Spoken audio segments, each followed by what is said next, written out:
Yeah, I think, GUIs are DEI. Yeah.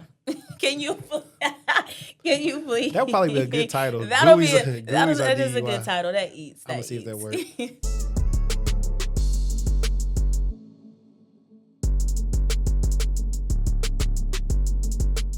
So, how was AfroTech last week? 10 out of 10. It was all about the culture. I have no complaints whatsoever. 10 out of 10. I had some... Okay, so when I first heard about AfroTech, I wanted to go. And then people started talking bad about it. So then I was like, I don't want to go.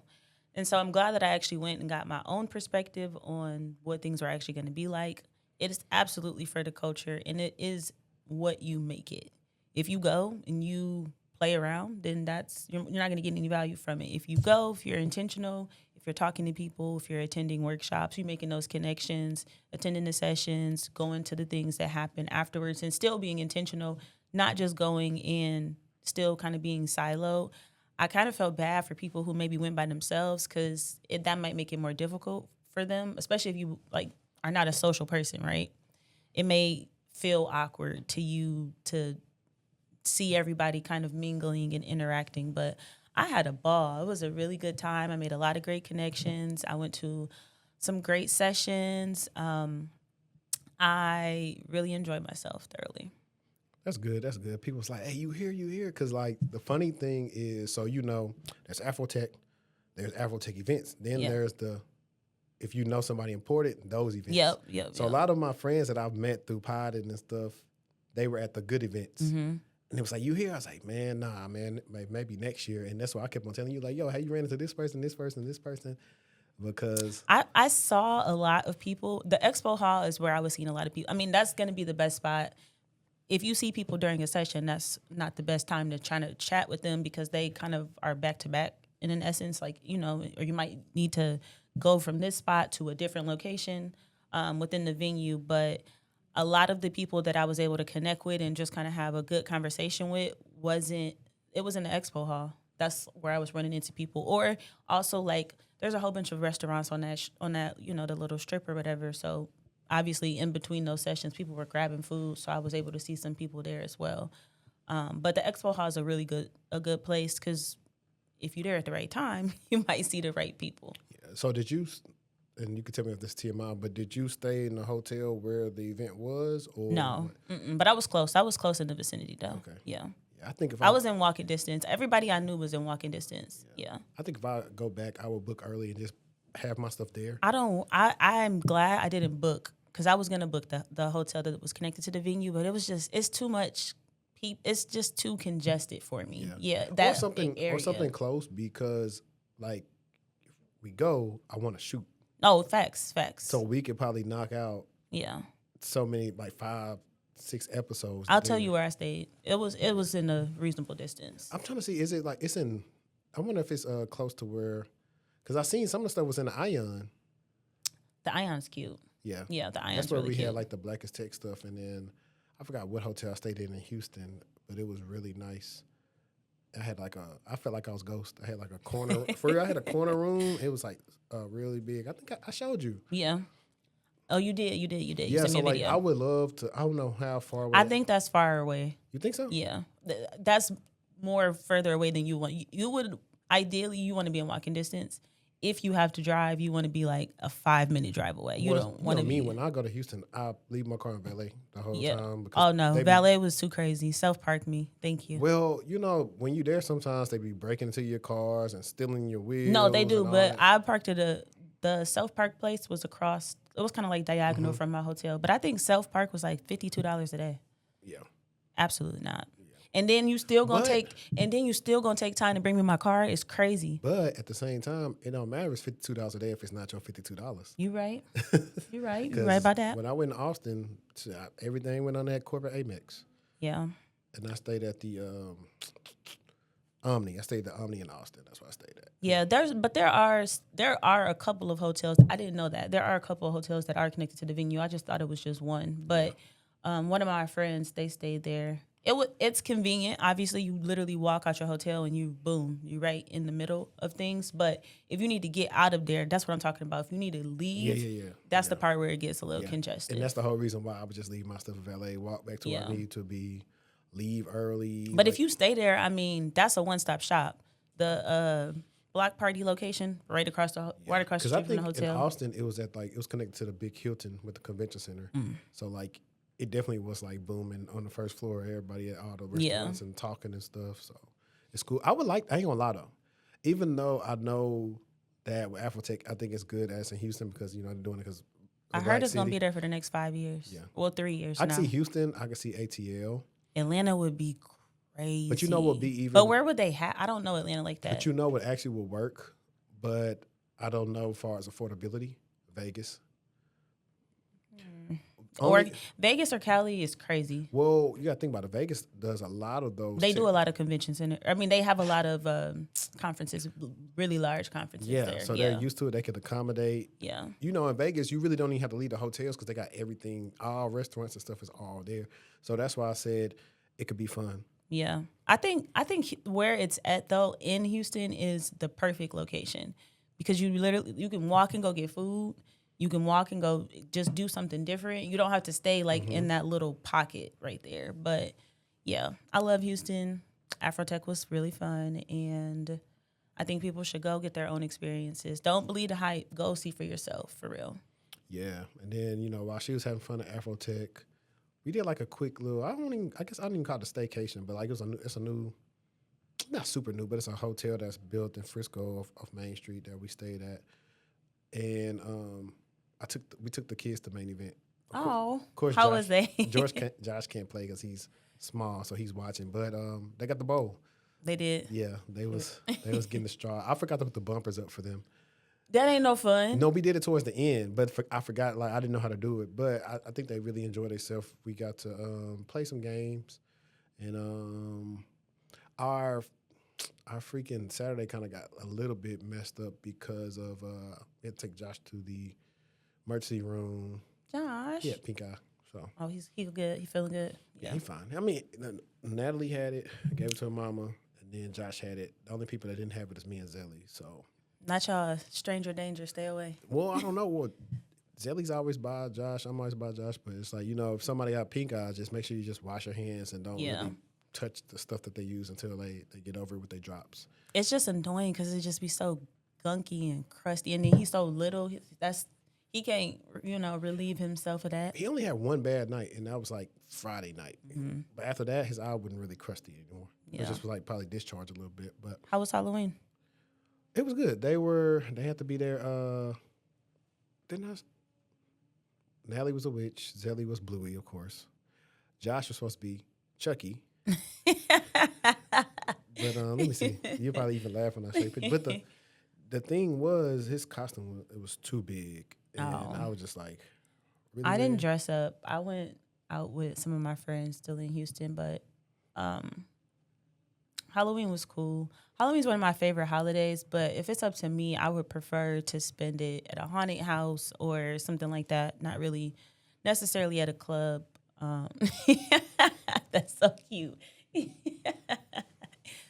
But yeah, I wish I would have went to some haunted houses or something like that when I was down there, just to get a different experience. But yeah. All in all, I think good time. These were their pumpkins that we did. Oh, that's cute. That's Bluey. That's Bluey. This is the one I carved, and then Giselle painted over it. Period. Tell her that's me. That's cute. Peppa, and then this is Josh's. Spider-Man. Mm-hmm. I know my stuff. But I don't know. It was cool. It was a little laid back weekend. I didn't feel like being at the house too much. Got to eat some food. What about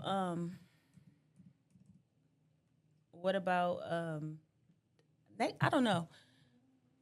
I wanted to do because I'm a TikToker. I love TikTok. I saw people making scary looking Halloween treats. So I wanted to do some of that. But obviously, if you go on the week of, ain't no time to do that when you get back. It's over. It's November. Mm-hmm. But I did want to make some of those pies that look real horrorful. Horrible. Horrible. Interesting. But let's go ahead and intro the pod real quick, guys. Welcome back to episode 194 of the TechTual Talk podcast. I'm your host, HD, and we got Cybershortieee in the building with us today. Hey, y'all. I know a lot of y'all saw Cybershortieee last week because y'all kept on texting me. I just seen Cybershortieee, you know. I was like, They weren't saying nothing either. I was like, ooh, we got celebrity on our hands, y'all. They weren't saying nothing. But nah, man, appreciate y'all. If y'all still watching with us right now, y'all know what to do. Hit the like button, thumbs up, hype up the video. And then if you're listening in your car right now, leave us a review on Spotify, Apple Podcasts, or any of the podcast streaming platforms you choose to listen to. But yeah, it's been like 2 weeks? It's been too long. I'm low-key mad we didn't get to film last week, but we back and we better. Yeah, it's 2 weeks. It's been 2 weeks. I think it's just a lot of moving parts. As you guys can see, we're adding stuff to the space. I got some more stuff coming. So, you know, in the comments, if y'all like what we doing, let me know. I'll say, if y'all want to donate, I'll leave a link in there and y'all can donate. Absolutely. If y'all watching the premiere, just leave us a super thanks, a super chat, whatever you do. We'll use your donation to get some stuff for the show. But I want to start off with another interesting topic. A little context, guys. My baby brother got his first IT internship in college, and he is now learning about working in corporate and dressing business casual.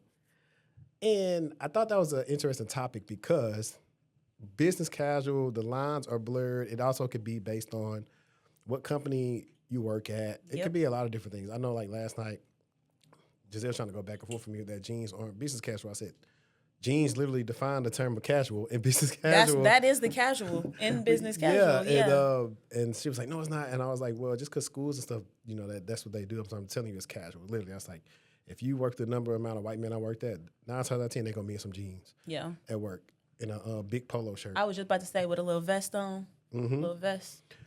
But, so, business casual, what is it? Typically, I was thinking about getting us a mirror to put over there. I'm looking the definition up.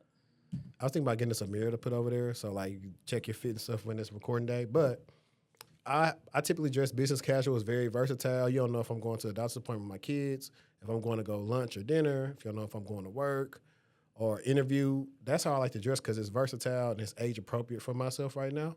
There are times when I'm in my sweats or, you know, sometimes I see my graphic tees or something I wear on there. It's only because I want to be comfortable when I'm podding. But typically, I'm in a textured. I don't know. That's a nice shirt. That's a nice shirt, a nice business casual shirt. This is a great example of a business casual shirt.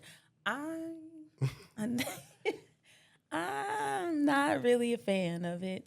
And when it calls for it, if there's a dress code, I will follow the dress code. But on my own, I'm going to be more casual than business. And if I don't have anything going on, I don't see the cause for me to bring out the more business side of it. But if I know that something is going on, then I'll put on the appropriate clothes. But I feel like business casual means different things at different companies. Like I've worked at companies where business casual was jeans, but you couldn't wear sneakers.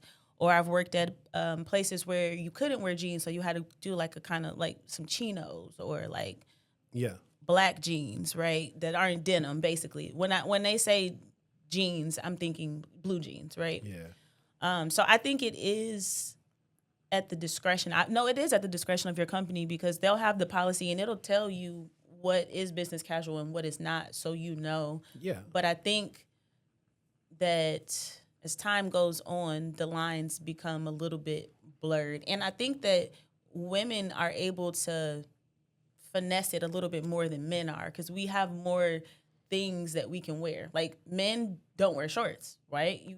That when you think of business, I would never think about wearing shorts to work. Exactly, that's what I'm saying. But women can wear a skirt, they can wear a dress, they can wear pants, they can wear capri, like they can wear different things. So I feel like we have more options as opposed to like you can have on your jeans.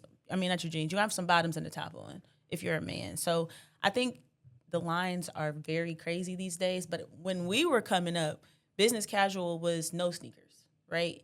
If you could wear a sneaker, that was explicitly stated, so you knew. You know what I mean? You could finesse. So and the sneaker is important too. I was going to say, so it's a couple of things about that. I'd say for my people that grew up going to like a black church or whatever, business casual is kind of like how you would dress like going to church. Absolutely. But some people that They wear all types of stuff. It's different these days. Back in the day, you would have caught me in like a button down, some jeans, and some like white Air Force Ones. You can kind of finesse that depending on how your shirt look. That could be considered business casual based on what you got.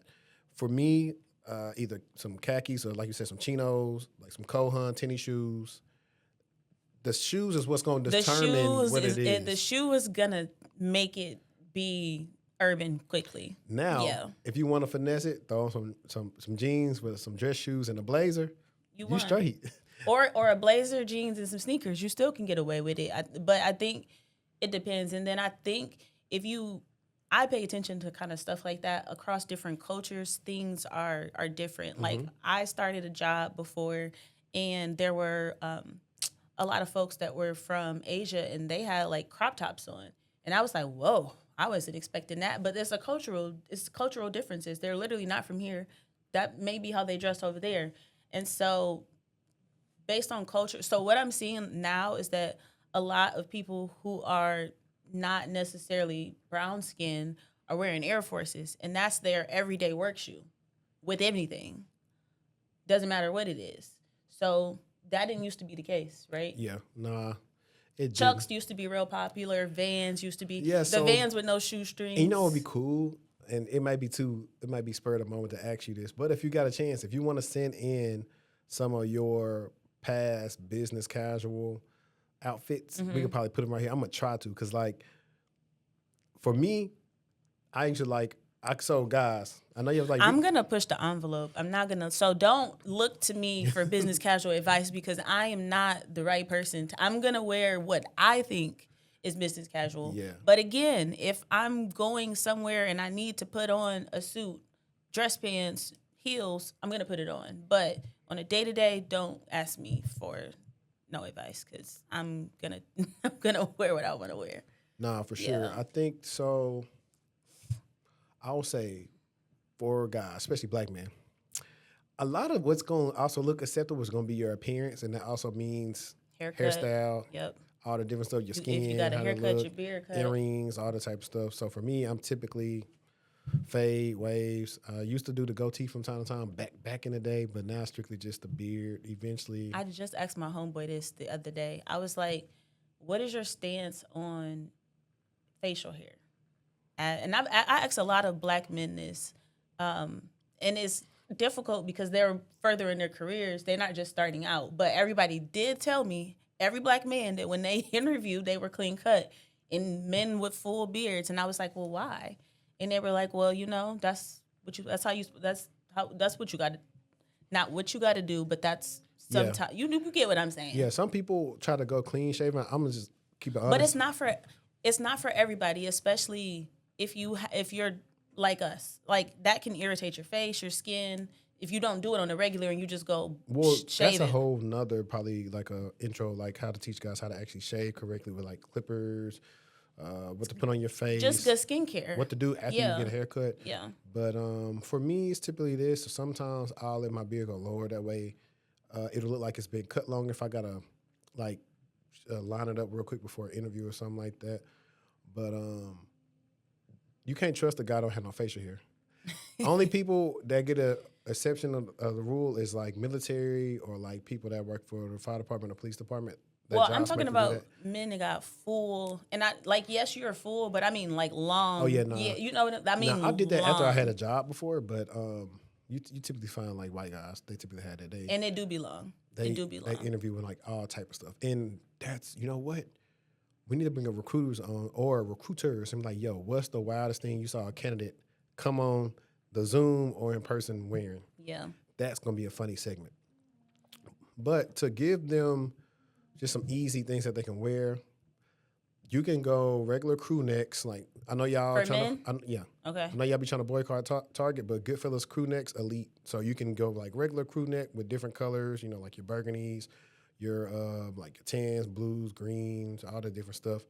Or you can go with like some of that textured type of crew necks where you can kind of dress it up some, and then you can mix match different chinos, khakis, dark brown, burgundy, green. And I was also telling my brother, like, pay attention to the seasons, and that's how you can kind of figure out what you want your stuff to be. And then your same thing with your shoes, some type of tennis shoes. I used to get away, well, not really get away, but My things used to be back in the day, sometimes would be like a polo shirt, some jeans, and then depending on the weather, I might wear some Sperry's. Right? So Sperry's used to eat down. See, times have changed. Times I have still changed. got my Sperry's. I might No, brush them out. but you do, especially as a man, you do have to have an appropriate shoe, a more casual sneaker. Like you said, like a Kohan is perfect because you can wear that to work. You can leave work and go somewhere after work, and it still be an appropriate look. Yeah, and they don't really gotta be Cole Haan. They could be any type of shoe that kind of look like that. Like the ones that kind of look like Chucks, but they're not Chucks. Yeah. They're like colored. You know what I'm talking about? I don't even know what they call it. Most department stores got their own type of house brand. Yeah. So for example, like Macy's, one of their brands is Alfani, and I had some Alfani shoes that's kind of like these Cole Haans. I used to wear them a lot when I was working like at Goldman Sachs, and I used to get compliments on them. One guy thought the shoes cost way more than what they did. So it ain't about what you got on you. I think you could also like there should also be some staples. Like you could do some loafers. You could do like get you a good loafer that you can wear on the regular more frequently. I think that'll be a good idea. And then you also have a boot. Like it's gonna get cold, so some sort Definitely. of little Chelsea boot. I got some zip ups, but yeah, definitely get your boots. I mean, also, what y'all had that we didn't have, y'all got TikTok. There's a lot of guys that do fashion on TikTok and YouTube. They can literally help you get your style together. Yeah. Or the ultimate cheat code is get you a significant other that's better in the fashion than you and let them pick your clothes out. That too. But even though you didn't get the ladies any tips. I was trying not to go down that rabbit hole because there'd be a lot going on. Do it based on if it's not you. Like not do as I what is it? Not do as I do. Don't do as I say. Do whatever. What I say, not do as I do. Yeah. So get them that based on like. Okay, so for me, I grew up in a Baptist church. So they were like when we were going to church back in the day, long denim skirts type of situation. And if you were dressed inappropriately, they were going to tell you that you were dressed inappropriately. So for me, if I feel any insecurity with the outfit, like, should I wear it? I'm not wearing it, period. If there's any question about, that's personally me. If I feel like I have to ask, is this too short? This too short. If you have to ask. It's hard. It's hard. I think women should definitely have a blazer in their closet. I actually hate blazers. I told you that. I texted you on a Friday and was like, man, I got this blazer. I'm looking like somebody auntie all day. That's not really me, but I have them for when they're needed. Blazers are good. I think nice black dresses, black slacks, navy slacks are always good. And just your basic tops. Like, I know we want to be full of personality and things like that at work, but you still need to make sure you have those staples. And that'd be a lot of the issue when you're trying to find something to wear is you don't have any staples. Like, you have all of these personality pieces. And so when it's time to go put something together, you're like, dang, I don't even got a basic black shirt or a basic white shirt. Just like you said, a turtleneck. The basics are what you should start with. And then you can, start to mix and match those. I got two things and it'll be funny. Guys, if you remember our guest Abdi, he's been on the show 2 or 3 times now. Go check out Abdi. Go look at my boy If you're Abdi. a young man and you want to be taken more seriously. If you want to take more seriously, go check out what Abdi, always suited and booted, dressed to the nines. You know what I'm saying? They probably think he's older than what he is. Yeah. Now, here's a funny one that I thought about and I chuckled inside my inner thoughts before I let this go. Can you tell what type of job a woman has based on what she wear to work? No. You don't think so? Absolutely not. I think I got a hot take here. I think you can. I don't think you can. I know how to tell who work in corporate and who in call centers. How? Most call center women, they dress a certain way. They definitely gonna have on some tight sundresses. Women in corporate do too. We even saddling up. I ain't never seen nobody wearing a sundress that you shouldn't wear to work. And to my job. Oh, you mean you talking about to work? Yeah, I ain't talking about. Got you. I'm talking about like what you wearing at work. At work, I thought you were talking about outside. Like when I worked over, it's a building in the back, JPMC back there. They had a big campus, so I knew what building was actually like that call center campus. Mm-hmm. They was dressed very differently from us that was in the back buildings that made more money. So I already knew what type of job they possibly did. I'm trying to think about when I was in the call center, but we had a real strict dress code. No, we didn't. We didn't Exactly. we didn't have a dress code. We didn't have one. I was wearing crew necks and hoodies and like all of that. Yeah, because jeans, you have sneakers. to think about it. In that job, there's really no upward mobility. Like, you don't care. You're just happy you got a job for the most part. I'm trying to think about when I was in claims too. I feel like it was more of a dress code there, more of a like. But I think the environment also impacts it too. So like if you go into office and people look nice, you naturally want to look nice. Mm-hmm. If you go in and people got on scarves and bonnets, you don't really care. Yeah, but funny thing is though, most of the time at help desk or call center, you're gonna see the most black people. Yeah. Most of the time. Mm-hmm. I might pull that tweet up somewhere. But yeah, guys, y'all let us know in the comments what y'all think about business casual, how y'all feel about dressing. I know that a lot of people like to be remote because, and here's the other thing too, when companies say, hey, return to office, you don't know people living situation.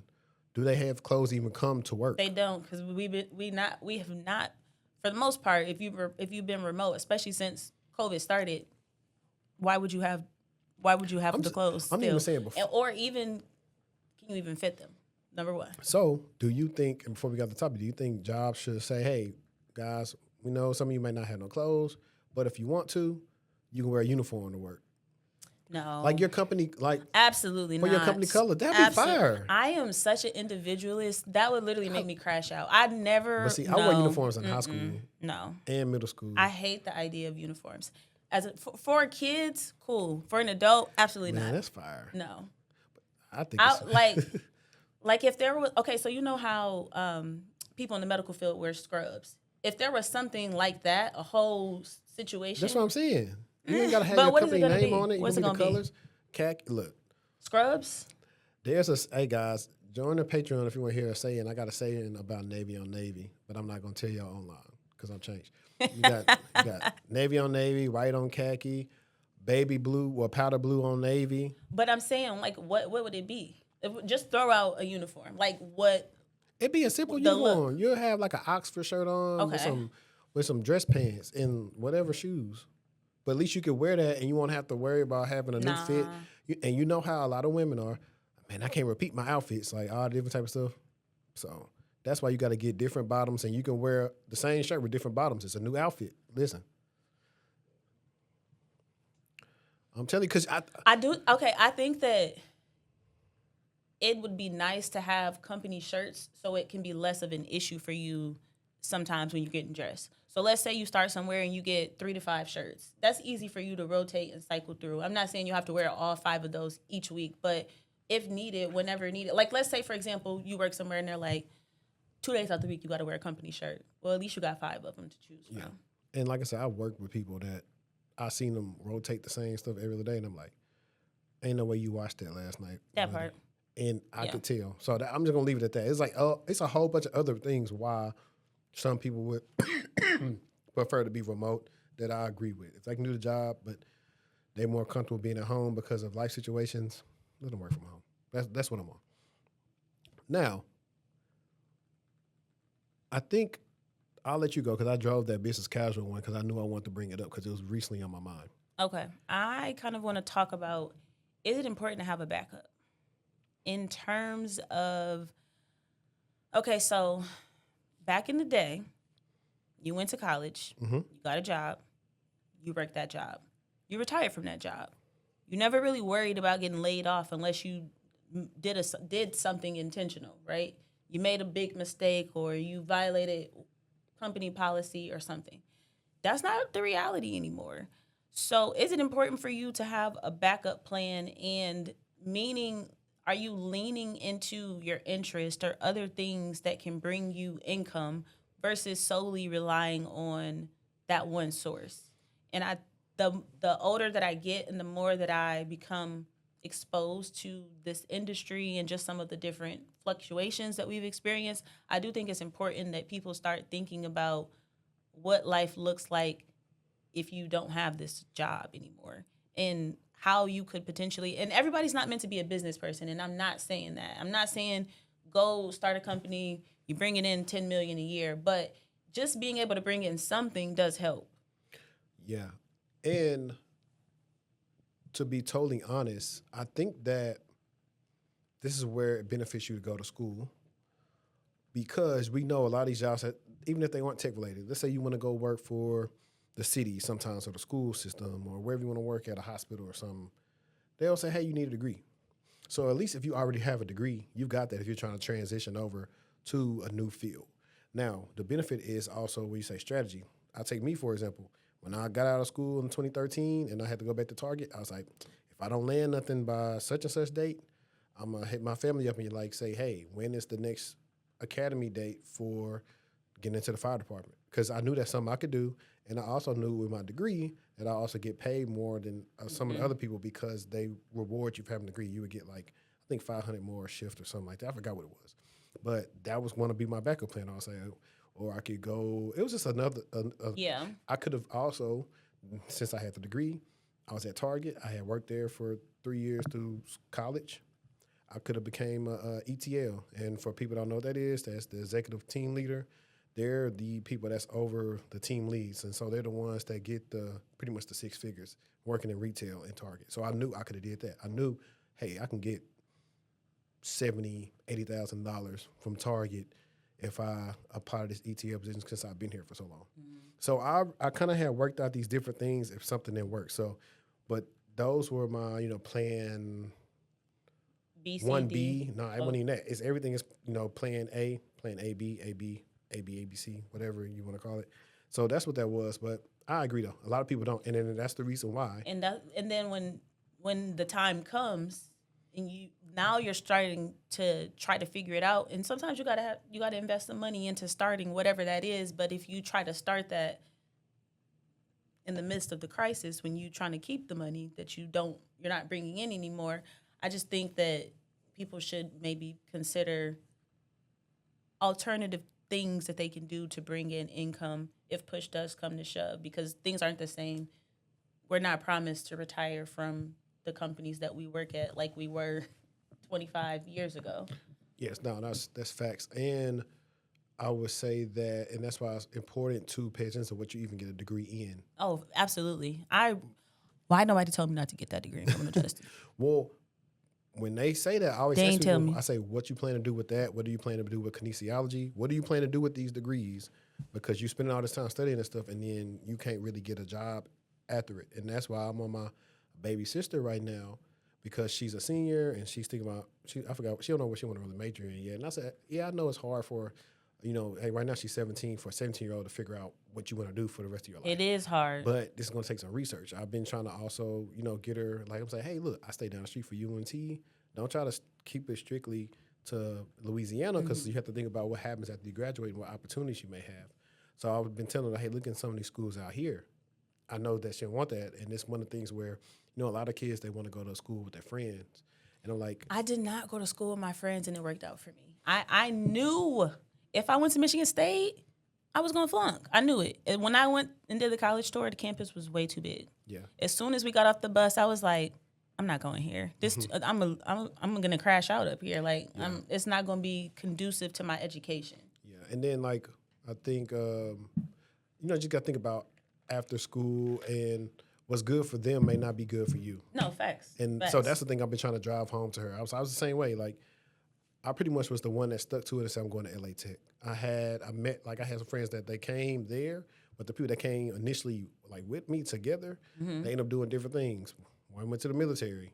One, I don't even know where my boy at now, but I knew regardless I was going to stay there, because that was the best spot for me because of affordability. It was like an hour and 15 minutes away from home. If I need to catch a ride, I can get home. It was a whole bunch of stuff that I actually planned that out. And while I'm talking, this is another reason why a lot of boys, and I can't say girls, are not really equipped to be adults, is because their parents are doing everything for them. Going to college make you figure out how to have conversations, because the first conversation you need to have is with financial aid.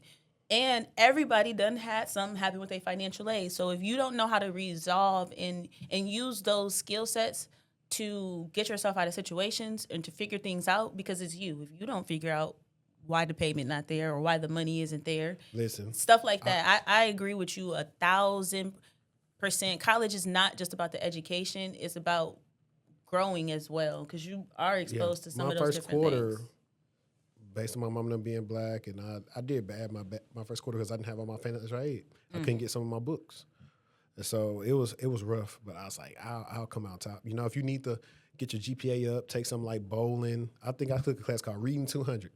Reading 200 got my GPA up there, but you know, you got to do what you got to do. You do. You absolutely do. I think that I was going back to the criminal justice thing. There's nothing wrong with having a criminal justice degree, but it's just like, what are you doing with it? And for me and what I wanted to do, I didn't need the degree. So I wish that people would have been like, oh, well, did you think about this or did you think about that? Because at the time I wanted to go to law school. So why are you not majoring in law? Like, make it make sense. Yeah, nah, for sure. But definitely have a backup plan. It always helps. Just do your research, look at the trends, use the what is it called? It's the Bureau of Labor Statistics. Yeah. Use that to kind of look at trends where you see spending that. And we got an article that's coming up that's actually going to talk about like some jobs that may like survive like the AI push.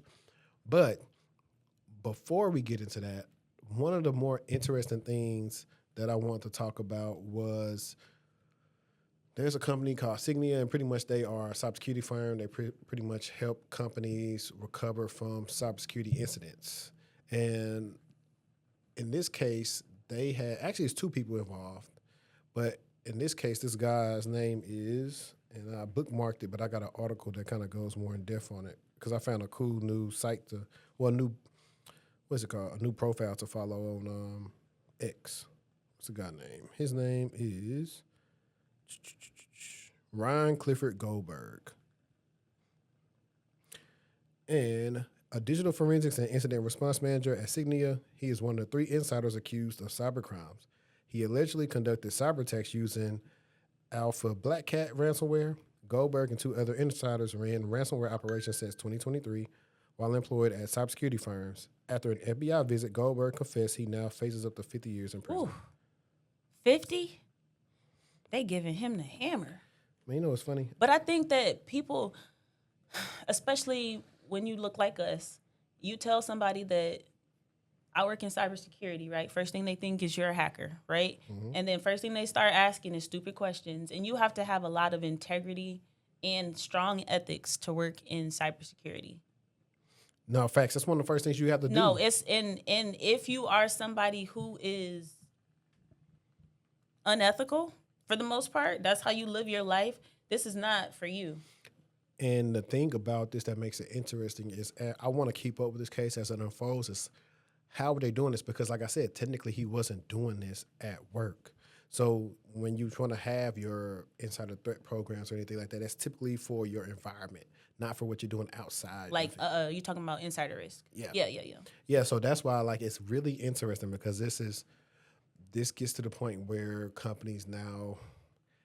A lot of people say like I'm being intrusive because you're trying to see what I'm trying to do too much, but I kind of understand because now their reputation is at risk. Hey, we hire these people that do things and conspire against other. Like we do stuff to the companies we help, and that's what I read from in this article. And I'm gonna just touch on it, and then we could kind of get on to some more.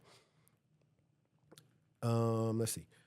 U.S. prosecutors have charged 2 rogue employees of a cybersecurity company that specializes in negotiating ransom payments to hackers on behalf of their victims with carrying out ransomware attacks on their own. Last month, the Department of Justice indicted Kevin Tyler Martin and another unnamed employee who worked as ransomware negotiators at DigitalMint with 3 counts of computer hacking and extortion related to a series of attempted, that's the bad part, some of them ain't work, series of attempted ransomware attacks against at least 5 U.S.-based companies. Like, why go against companies in the U.S.? At least if you're going to do it, as Trump say, do it against China. Like, at least do it like that. Like, why would you go against your own companies? And you know it's always going to be a trail. I think that's crazy. I'm lost for words on that. That is so stupid to me. It's so stupid. And then nobody's going to hire you. Nobody messing with you after that. He don't got to worry about being hired.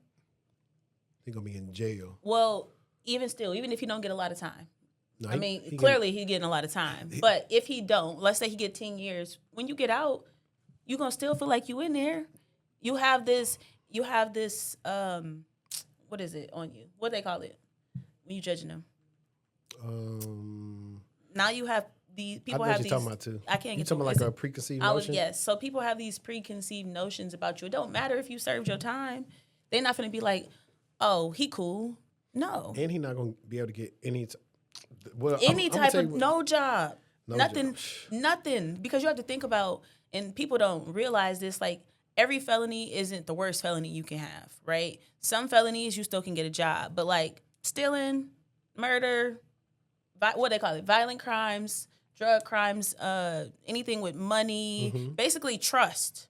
Again, if a company can't trust you, why would they want to hire you? Facts. Prosecutors also charged a third individual, Ron Clifford Goldberg, a former incident response manager at cybersecurity giant Sygnia, as part of the scheme. The three are accused of hacking into companies, stealing their sensitive data, and deploying ransomware developed by the Alpha V Black Cat Group. The Alpha V Black Cat gang operates as a ransomware as a service model in which the gang develops the file encrypting malware used to steal and scramble the victim's data, while its affiliates, such as the three individuals indicted, carry out the hacks and deploy the gang's ransomware. The gang then takes a cut of the profits made from any ransomware payments.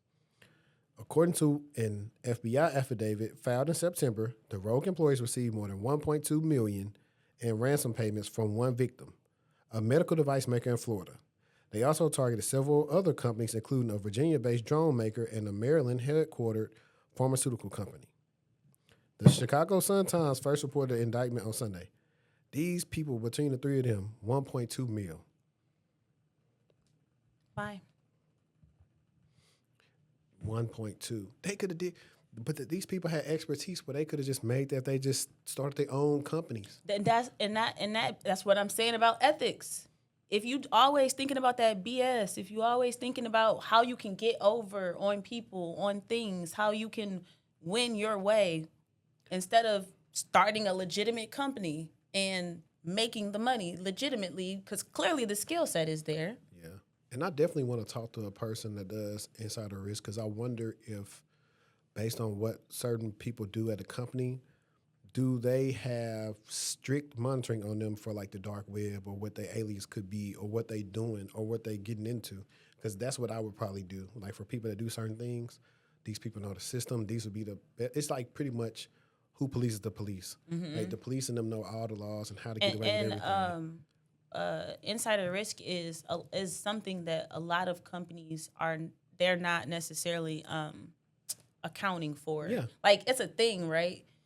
More at the end, like, oh, just take their access, revoke their access, making that a part of the, the access, the access life cycle. But I think that especially in the use of AI, insider risk should be conversations that's a whole that's been happening, and I don't understand why people were letting people use ChatGPT, Gemini, Cloud, or whatever with their possible company's sensitive information. Well, it's because you probably don't have a solution in place to help you. Well, most companies have pretty much got their own internal LOMs that they have been working on for the last 3 years. That's finally just been released for them to work on.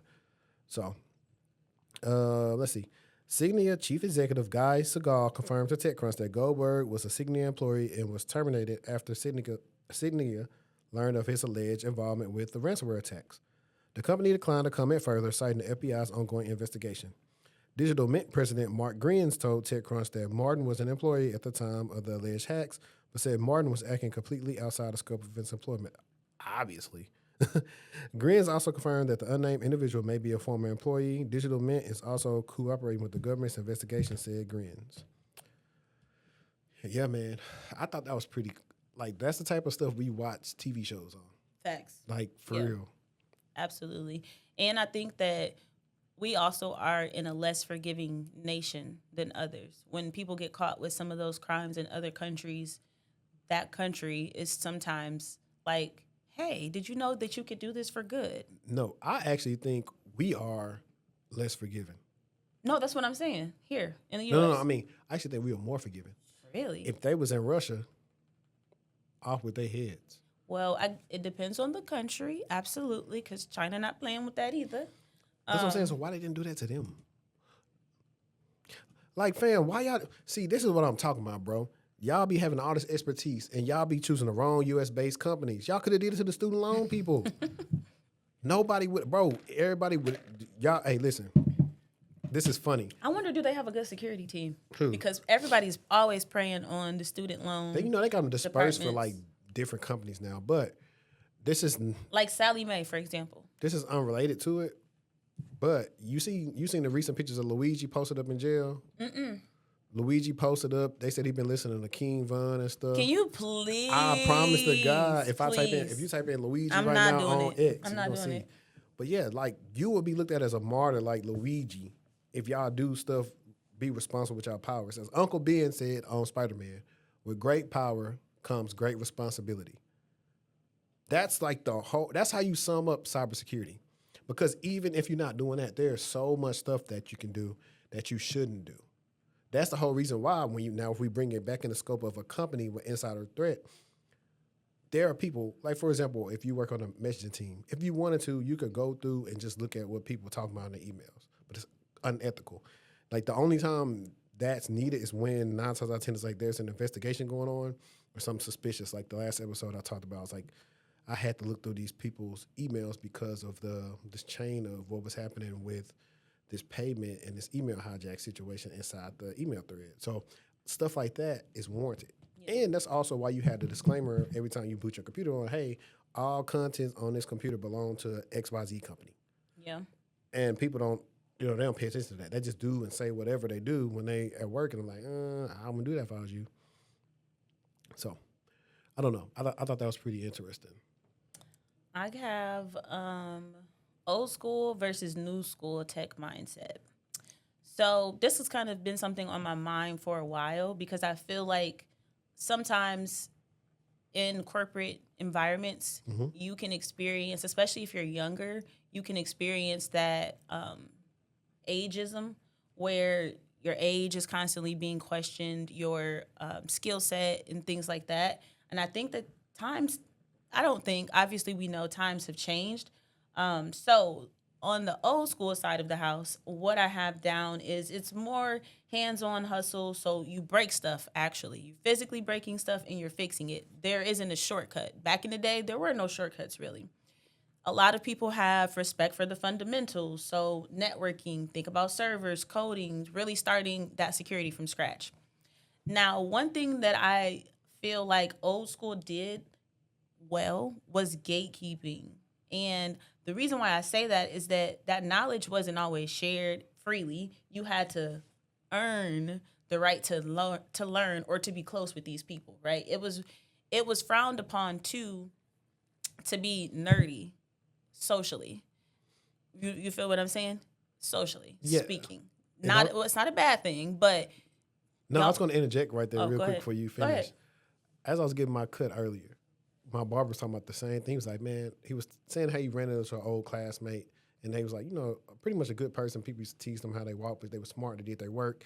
He was like, bro, all the nerds and all them dudes they were called nerds back then, they the people running stuff and got something going on now. That part. All them fake jocks and cool people have nothing going on. Nathaniel. So if you get picked on, just keep doing your work. Do your big one. Do your big one for sure. And then it was a lot of manual versus automation, on the old school side as well. So do it the hard way. That was like a badge of armor that you got to wear because I did this from scratch. I did it the hard way and I figured it out. If you couldn't subnet by hand back in the day, they probably was laughing at you, right? We don't need to subnet now. We don't do that. But I'm saying today we got calculators. You can Google it. You can chat GPT. You know what I'm saying? There's a lot of different tools available. Now on the new school, and the new school tech mindset is access over gatekeeping. So you can literally learn anything you want from anywhere you want. YouTube, TikTok, LinkedIn, Udemy, Measure Up, U-Certified. Like you name all these different platforms that you can use to grow your education. You also have like this abstraction, automation and abstraction component to it as well, where everything is a GUI, and that's the difference. everything was not a GUI back in the day. Oh, yeah. Today, everything is it's a GUI everywhere. We got APIs. Do you want to explain to them what GUI is? Graphical user interface. So the best way that I try to explain this when I'm teaching my students is that, when you open up a command prompt, right? That is not a GUI. Why? Because you can only use your keyboard to navigate in your system. A GUI allows you to use your mouse. And that's like the way I describe it. So, and it has actual graphics. Exactly. It's more user friendly if you're not technical.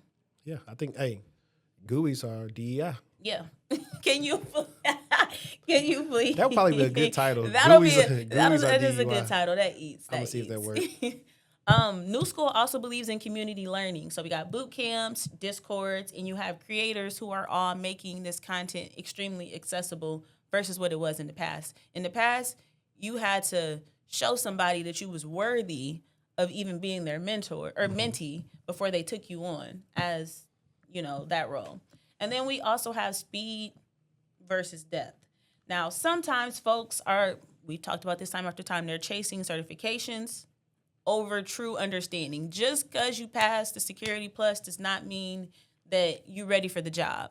And I'm saying that because you can go find you a brain dump or something to just help you pass, but do you really know how to answer these questions and have these conversations and what these concepts mean in action?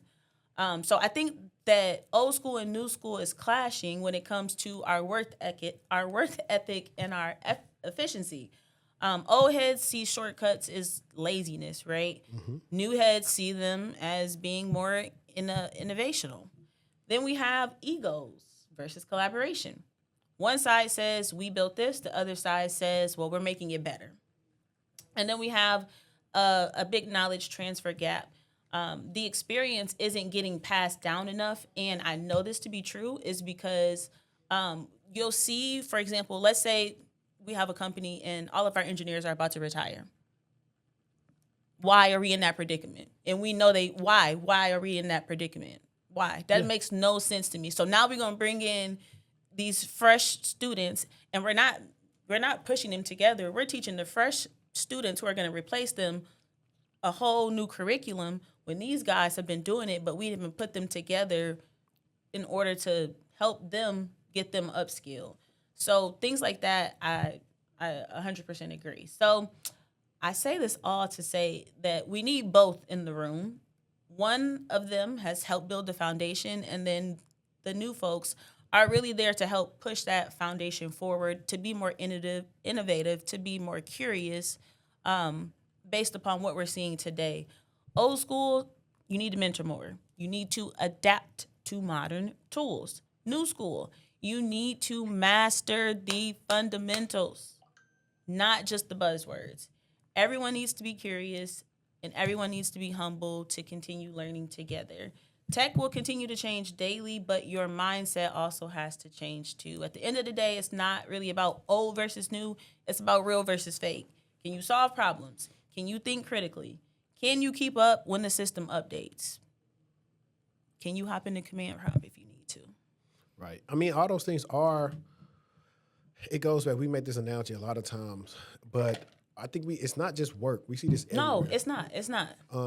If I go to sports and I'm watching sports, I'm like, these dudes don't do the basics well. I love boxing. I'm watching somebody box that's physically gifted and talented. Like someone older or younger? It doesn't matter who it is. They could be around a little bit younger than me, and I'm like, bro, throw the jab. Like, work everything off your jab. If you do what the old champions did in the past, and you'll be good. And they don't do it. They don't run. That's a fundamental, hey, do your road work. It's not just because you can go run on a treadmill. You need to go run outside. It's just different. It's a mental thing. A lot of them just don't do the regular stuff. Like you said, if they're skipping, all the knowledge that, fun fact, at Goldman Sachs, there was this guy that had been there, 20, maybe like 20 plus years, maybe longer. He knew everything, but it wasn't anywhere that you could find his information that he knew. So you had to get close. You had to get close with him, and he had to like you for him to share that with you. It wasn't even that. It was just he knew all the stuff, but nobody ever took the time down to say, hey, how about you start putting some documentation down for this stuff you know about this process? So that made it tough. And this is what happens when you go into companies and there are big migrations and projects, and it's all more, these people have the knowledge, but it's not anywhere. So it slows down how fast that you can move. Or even the team can grow and expand and be successful together. I think if you are the person on the team that's been there for a while and you see someone new coming in, I always think that it's kind of you to welcome that person in and ask them what they need help with, or even help them be like, hey, I've been doing this for 20 years. My advice to you would be to do this over the next 30, 60, 90 days or something of that sort. Obviously, you might get that from your leadership, but it will speak to your character. Like, it's just a good skill set to have in this industry, to not be the one to let your teammates struggle.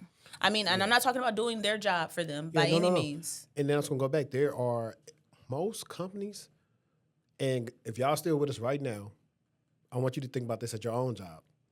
A lot of companies don't even have progression plans for you. It's like your job, but it's nothing to say, hey, in 2 years you'll be at, senior level. 5 years you'll be principal.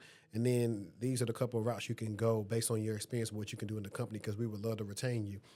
They do not plan to retain the talent, and that's why you have all these issues with companies aren't really hiring people that don't know zero anymore. They're not.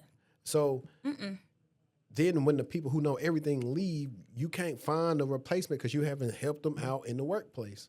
So now, or even when you bring the replacements in, you're not meshing the people that are about to be replaced with the people that are replacing the people that are about to be replaced. And that's important because, yeah, you can teach me, but they're actually doing it. Yeah, it's crazy. Like, I know, like, fun enough, like, I was talking to a recruiter the other day, and they were recruiting for a role that's been over for a year. And in my mind, also was like, y'all don't got nobody good enough on y'all team to promote to this role? Apparently not. They didn't even probably ask. Like, it would be much cheaper to promote them versus spending a year. Yeah. And then backfilling that. Like, it's just a whole bunch of stuff. Like, that's why you start seeing people not be successful at certain things. So, I don't know. I think we're at what they call it, an impasse? Mm-hmm. Is that what it's called? Yeah. Let me double check. I like to look. I was about to look. I was finna ride with it. If you said it, yeah. Mm-hmm.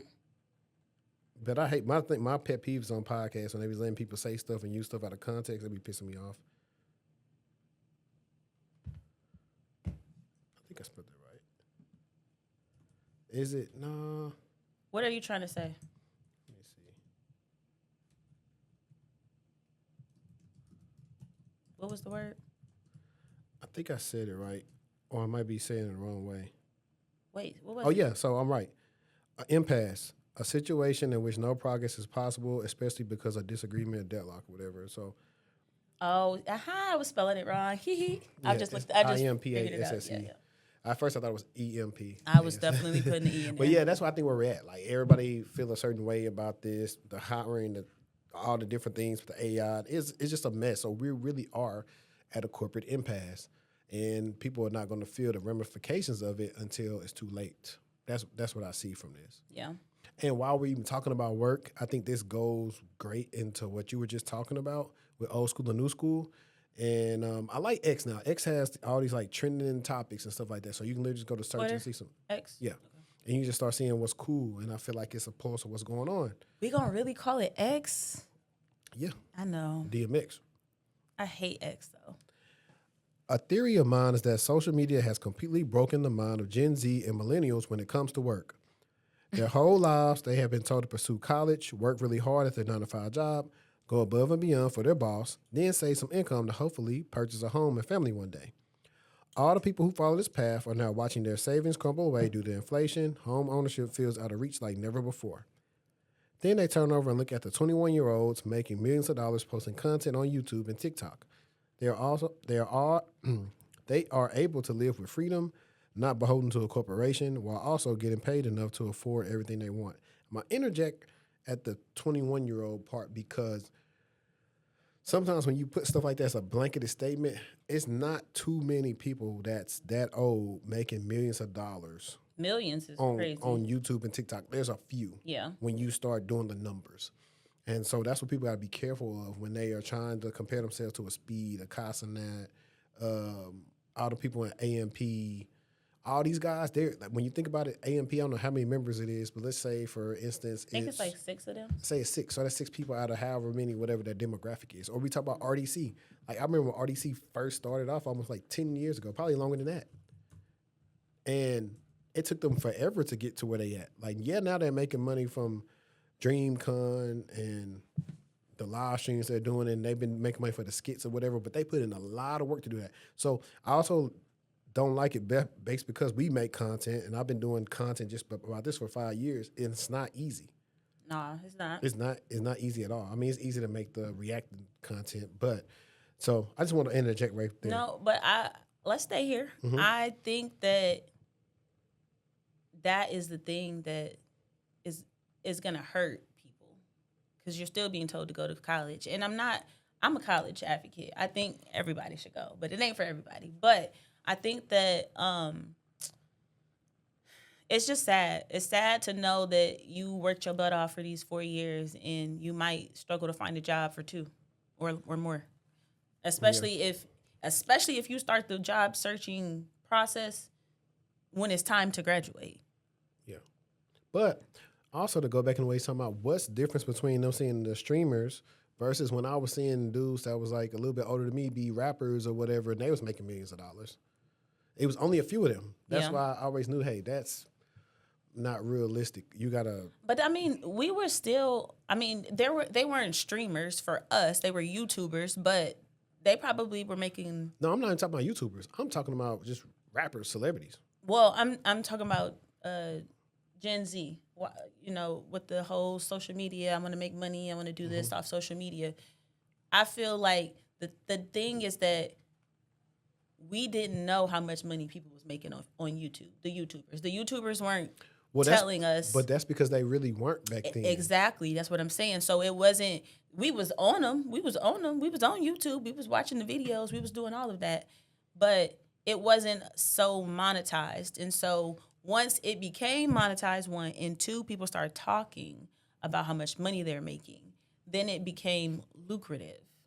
Yeah, well, I mean, it's still lucrative. If I bring up the stats about like influencers and social media, like it is, they're especially still if you're doing into it, especially if you're doing it right.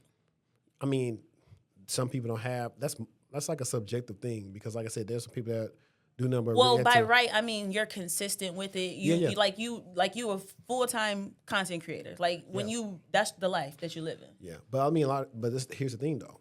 There are so many people I've seen struggle streaming, not getting views, not good at that, not investing in that. A lot of them people are not going to be good at it anyway. These same people wouldn't even be good in life because they take the same qualities that make them average in life on YouTube or wherever thing they on. So it really don't matter. But let me finish it, and then we can talk about some more.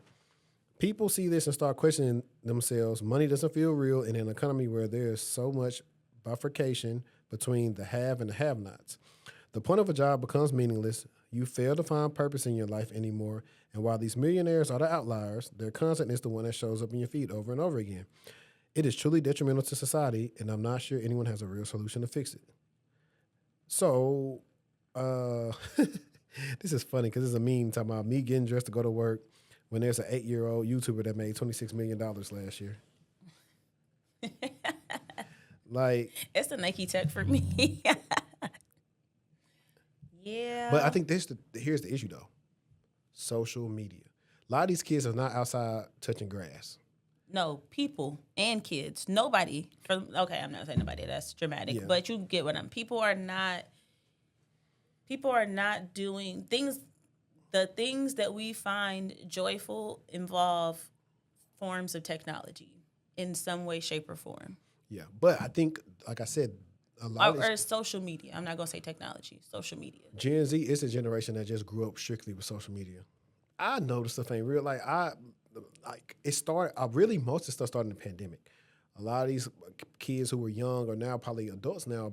They learned about men and women dynamics from social media, not realizing that's not real. Mm-hmm. Bro. They are saying stuff to either pander to this way to get paid, or sway you to that way to get paid.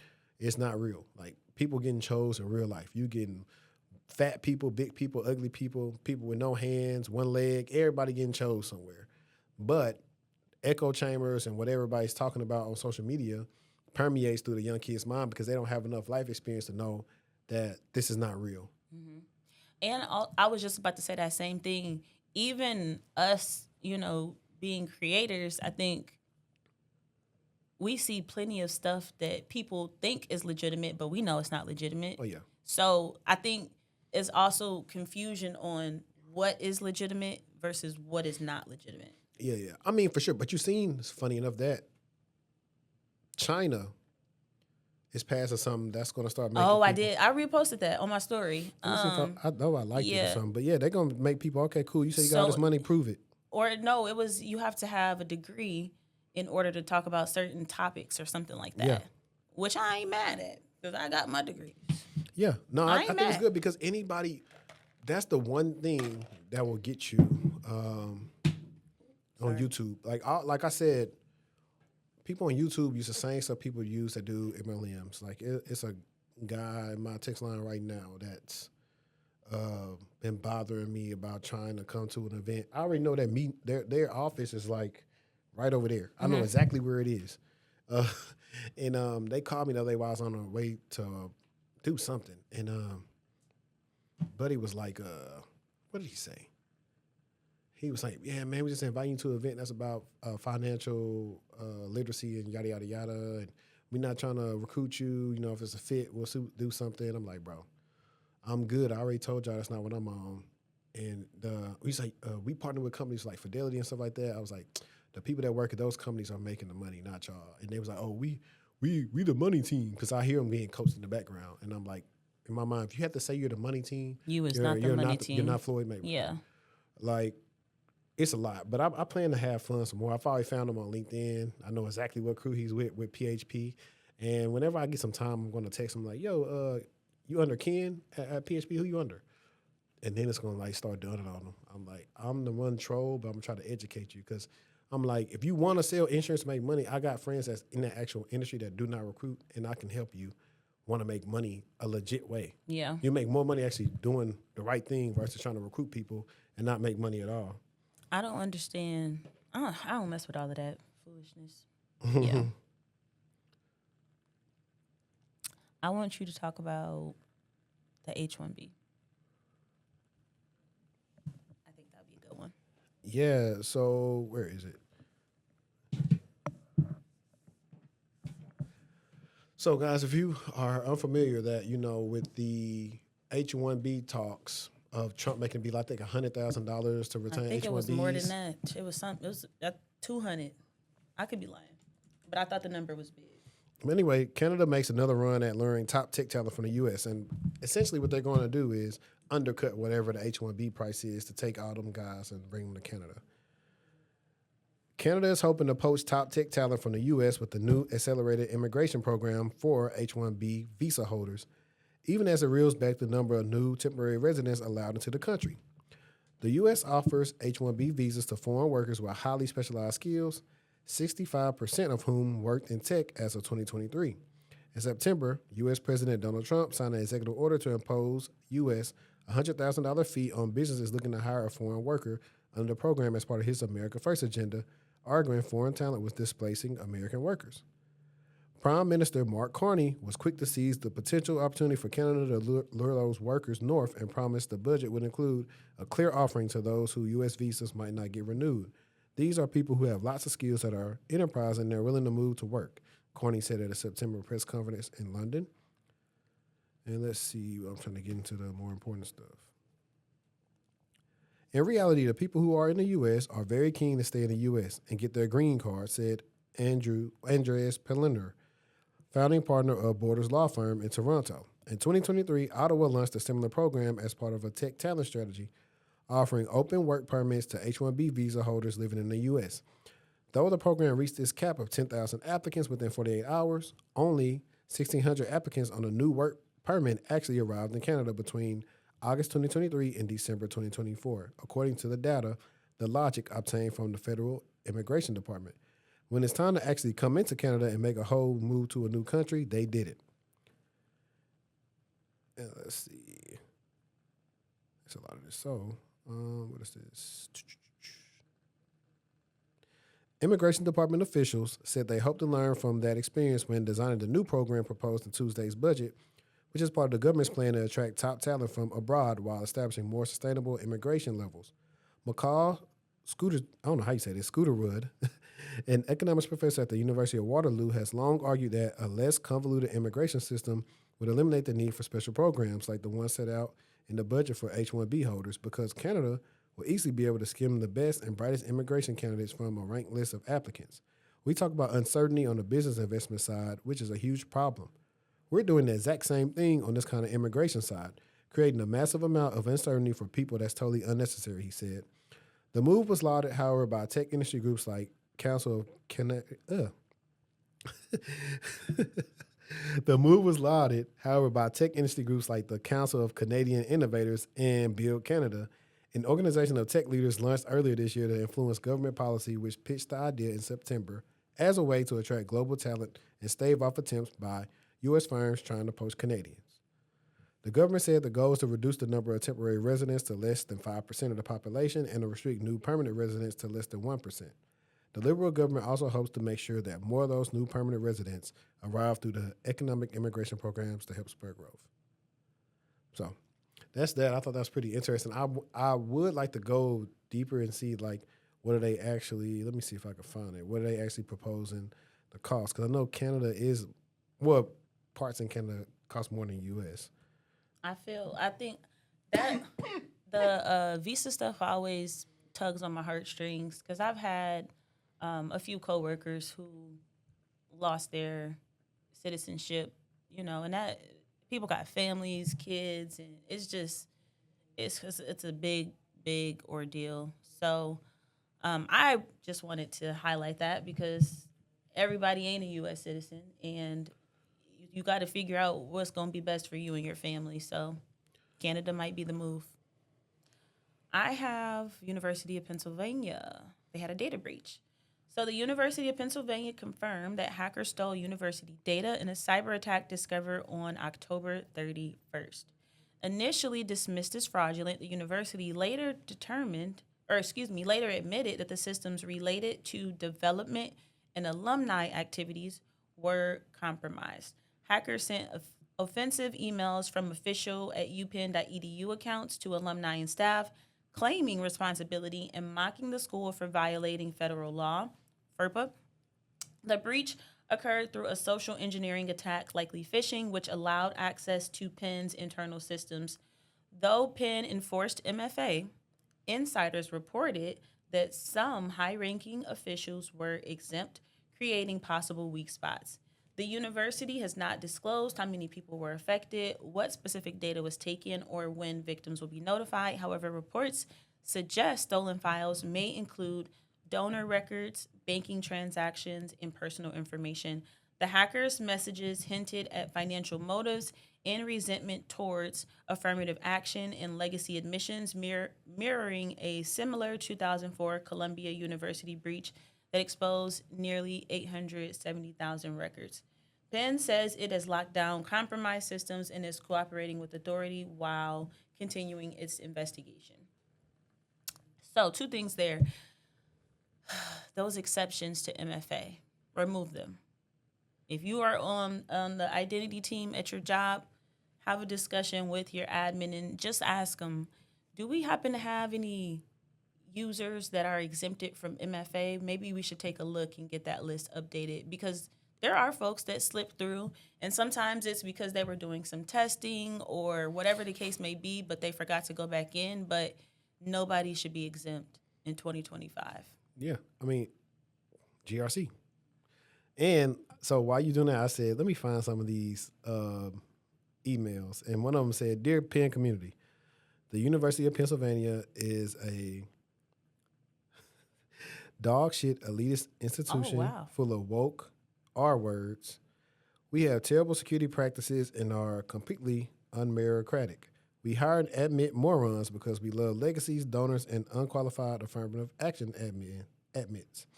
We love breaking federal laws like FERPA, all your data will be leaked, and Supreme Court rulings like SFFA. Please stop giving us money. Warm regards. That's funny. Let me see if there's anybody else. That's so embarrassing. Yeah, so I'm trying to see if there's any other different ones that came out. Because everybody shared that same one. That is embarrassing. As what's the person that's over the school called? The president? Yeah, that's embarrassing. Like extremely embarrassing. Because not only did this happen, but you have these emails going out, and they're coming from inside the company is awful. Yeah. Awful. Yeah, I thought I wanted to talk about something a little bit more funnier that people can laugh at. It's really a question. Did you know that people try to use LinkedIn as a dating site? Yes. And yes. And the context behind this was that I was telling you earlier I was going to send my friend's LinkedIn to my little brother, and I happened to take her LinkedIn and send it to her. I was like, you got to update this because it's from when her picture's from when she graduated grad school, which was last decade. And she's like, I'm never on there or whatever. And so a couple of days passed, and then she sent me this TikTok. She's like, I'm sending this to you because this reminded me of what you was talking about just now. She said, I thought you would find it funny. And so I'm going to play the TikTok, and then we're going to talk about this, and maybe people can leave their comments about if they experience this. And we don't ask women for their Instagram no more. If you see that woman you think she look good, rather than saying, yo, what's your gram? It's, hey, what's your LinkedIn? Can Maybe you connect on please? LinkedIn. And then from there, instead of doing Instagram and FaceTime, it's, hey, what's your availability on Google Calendars? Let's meet on a Zoom. Let's meet on a Google Meets. Be different. None of that, what's your gram, what's your FaceTime? Nah, you elegant now, gang. Upgrade. Jesus loves you, I love you. You have a blessed rest of your day. I'm screaming. But I feel like that if you're not at a social event where it's appropriate to ask for something. I mean, I'm not saying there's a time and a place, but like you're not finna pull up on a girl in the club asking for her LinkedIn. I can see how this could be a good strategy if you ain't trying to talk to a bum and you trying to see, hey, what she do? So I can see like where the benefit of that, but however, you're taking it too far when you're trying to put people time on people's calendar and use it as Tinder. He was better off not making that video and just doing it. I think he was being funny with it. No, I get it. He ha ha. But when I type in, so she was like, wait, people be doing LinkedIn like that? I was like, yes. And I had sent her some posts where I was like, women real deal come on here and say, hey, this is not a dating site. So yeah, this woman said LinkedIn isn't a dating app, and I promise I didn't download it for small talk. That's one. But this other one says, let me be clear. PSA, LinkedIn is not a dating site. Last night, a guy reached out to me here on LinkedIn just to talk. I responded politely, reminding him that LinkedIn is a professional networking platform, not a dating app. Despite that, he told me I had a cool vibe and asked for my phone number this morning. He mentioned again, asking if I was single, married, or involved. That's outrageous. Let me be clear. This is not okay. LinkedIn is for connecting with professionals, learning, collaborating, and growing careers, not for personal or romantic advances. Now, I always tell people words mean something. Unwanted personal inquiries make people uncomfortable and undermine the integrity of professional networking. If this happens to you, don't engage further, block and report the account. Protect your personal boundaries. Your professionalism deserves respect. Now, I disagree with her with reporting the account. Just block them. Yeah. I don't think you got to get somebody's LinkedIn account taken away because they were trying to shoot at you. However, there's a thing called reading the room, women and fellas. Don't try to shoot a half-court jumper when you hadn't even made a layup yet. Yeah, and then if they're being, what's it called? You come back again, you doing it again. Like she said, he sent her 2 messages, and then that 2 turned into 3, 3 turned into 4. What's the word? You're being consistent with it. Mm-hmm. Yeah, that's it does make you uncomfortable as a woman because you can't cut into them like you could if it was offline, right? Like if you didn't know my professional history. Right. Now, while I'll flip that, I do tell people when I'm reviewing their LinkedIn, I tell them your LinkedIn should be your professional Tinder. What does that mean? You want recruiters to swipe right on your profile You do. and email you. That's what you want. If you're not getting emailed about jobs before like you have to go apply to it, your LinkedIn trash. If you're on Tinder and ain't nobody swiping right, your Tinder is trash. It's the same thing. And I only say that because the same principles, because this woman, she says, does anyone feel like being an unemployed person on LinkedIn is a bit too similar to being on a dating app? And she was like, create your profile. It's funny. Create your profile and be sure to highlight your best selling points. Look through hundreds of other profiles to see if they match what you're looking for and believe that you're going to be noticed for your talents and personality, not just your assets. Give your best 30-second pitch. Trust you're not being catfished by fake accounts. Share your contact info, schedule some one-on-ones, chat with some potential suitors, wishing on everything holy that you don't say something stupid or awkward and ruin your chances. Patiently wait for the next message in hopes of being asked out again or quietly navigate a rejection and determine which new app to try next time. 5, you advance to the commitment phase. So after 4 to 6 dates, hope that you're the one. Now, don't get me wrong. In every other aspect of my life, I would never wait on someone else to determine my future. But in today's dating pool, it can feel like we don't have any other option but to remain on standby. Job searching is tedious and tiring work, but my goal today is to remind you that you are the perfect match for that admirer and to be patient with the process. So I thought that was pretty funny. But that's literally how you have to approach it, to be honest. That's why I tell people have a decent... No, it actually needs to be more than decent. You can't have a decent profile because there are millions of decent profiles out there. Well, when I say decent, I mean like their picture needs to at least be decent. Okay. I'm not saying they got to have a professional headshot. Well, no, I'm just... This wall back here wide enough for I'm just iPhone saying, can like, take a picture. even in terms of the content on your page, if you can tell that you did that real quick and you didn't really sit down and you weren't intentional, and because it's your brand, how do you want to be known, right? Yeah, and that's a thing too. That's why a lot of people reach out to like, hey man, how did you get all these followers? I need help being get brands and in branding myself like that as well. So like, how do I do it? And I got something coming for that specifically for the coaching peeps. I got something for them.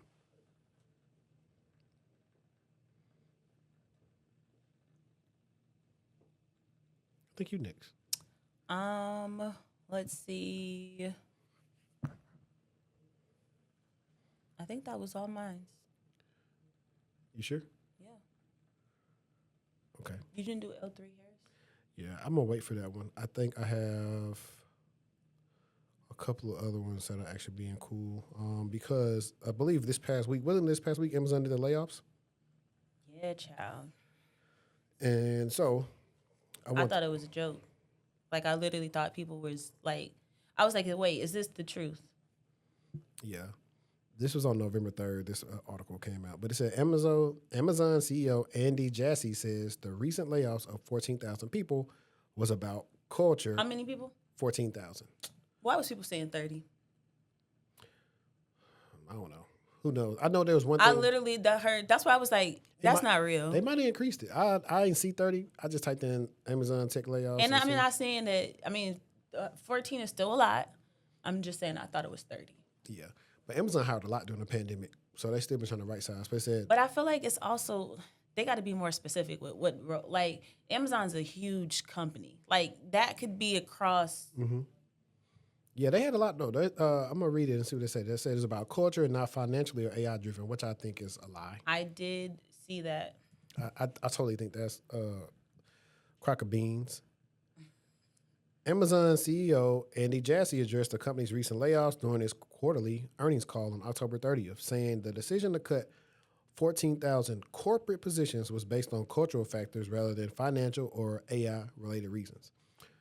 In the words of the illustrious Floyd Mayweather, I want you to take out a big knife. What did he say? Yeah, that's what he said. I want you to take a big knife and cut out the BS.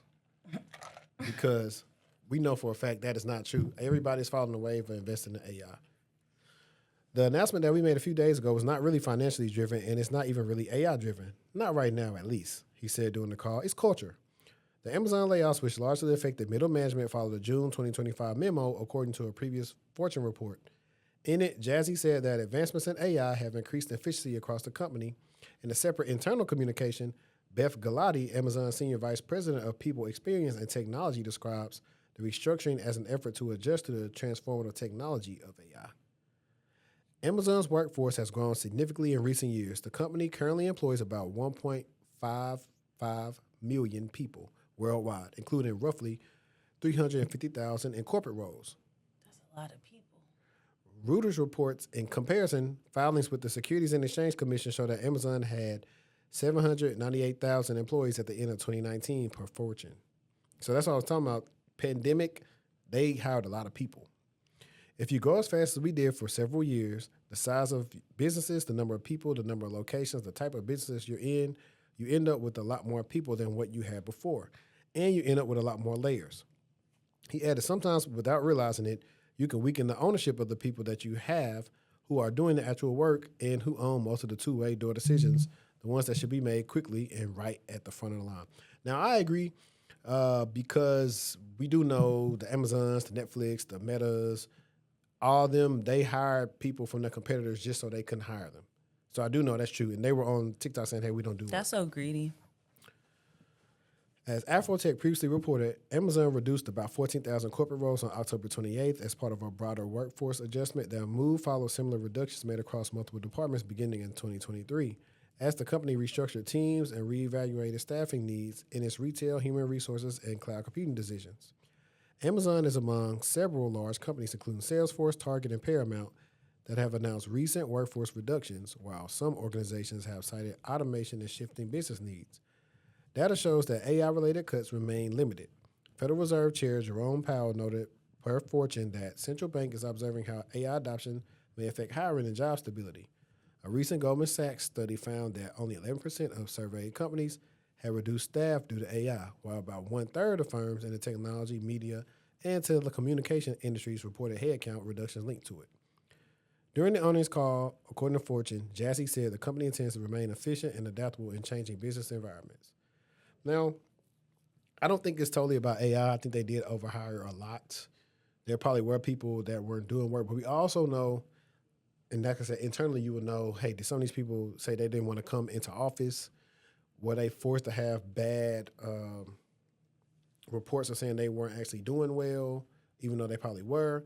So it may be a lot of that as well that's going on with some of these people that, you know, of course they aren't speaking on. Yeah.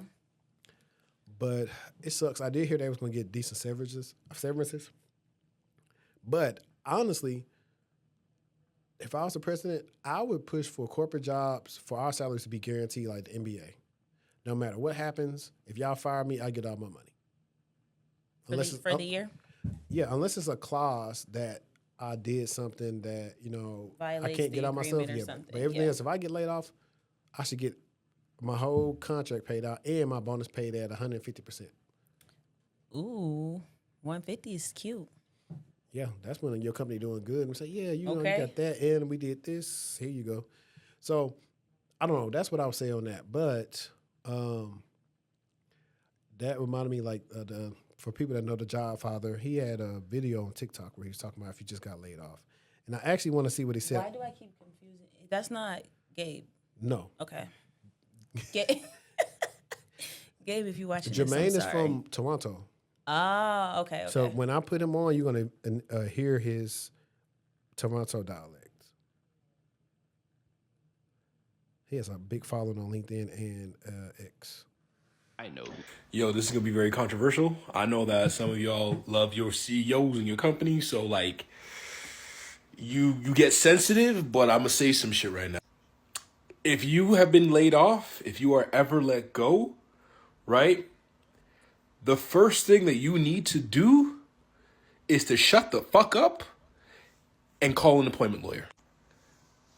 There are so many different variables that go off in a layoff and what you are actually entitled to. It varies by country, state by state, province by province, in some cases, city by city.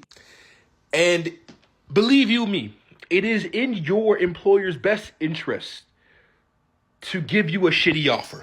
They will try to skirt and not give you what you're entitled to quickly.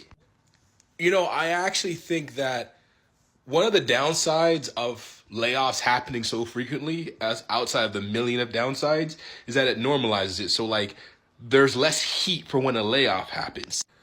Like, at my last full-time job when I got laid off, they gave everybody, like, it made the news. It was such bad PR. Everybody was in shock. and like they gave us an amazing benefits pack, like goodbye package, right?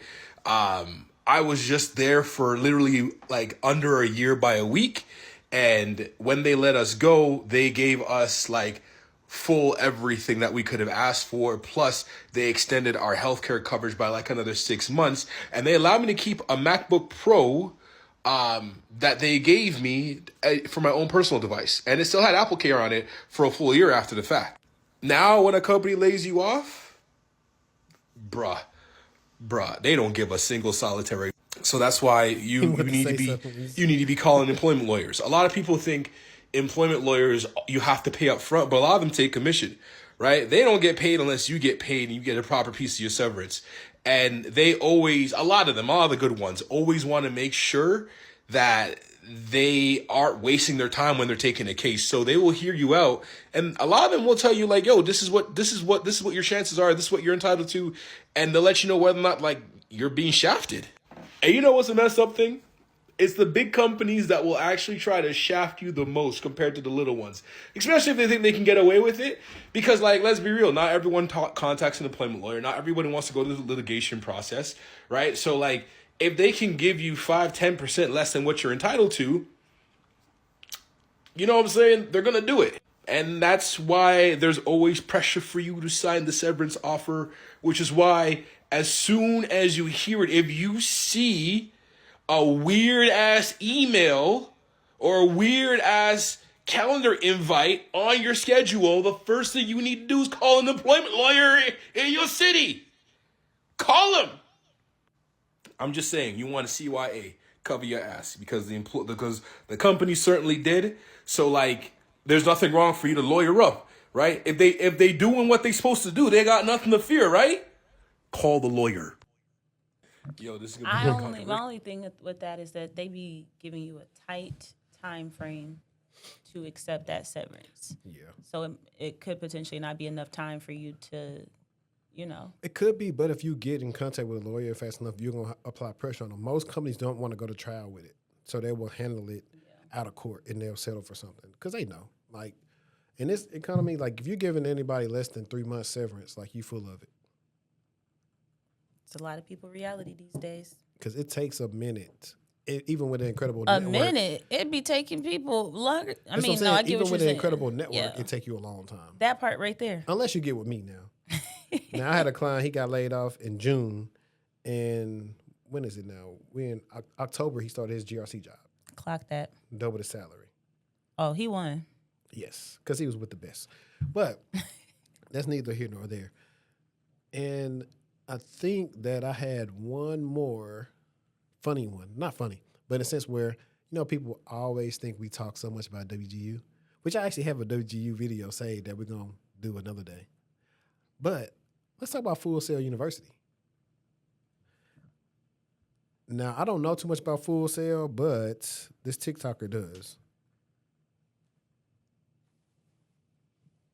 So apparently Full Sail University wasn't just selling degrees, they were also selling lies. And somebody on the inside finally snitched. See, when we think for-profit education or college, we already know what the vibes are going to be. Big promises, big tuition, and graduates walking away with a piece of paper and a whole bunch of debt that's following them like a unpaid Uber ride. But this whistleblower said Full Sail was out here doing what? Inflating jobs numbers, just straight lying about how many people actually can get jobs after attending Full Sail University. They over there selling dreams like it was Gucci when it was really Shein. Do you know what that means? The government was cutting checks, students were signing loans, and Full Sail was cashing in.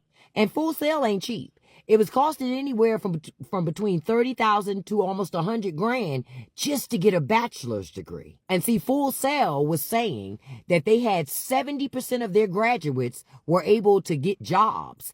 And do you know why? Well, they did that because when you hit that 70% threshold, it allowed them to get mucho government funding to the tune of over $377 million a year. Yup.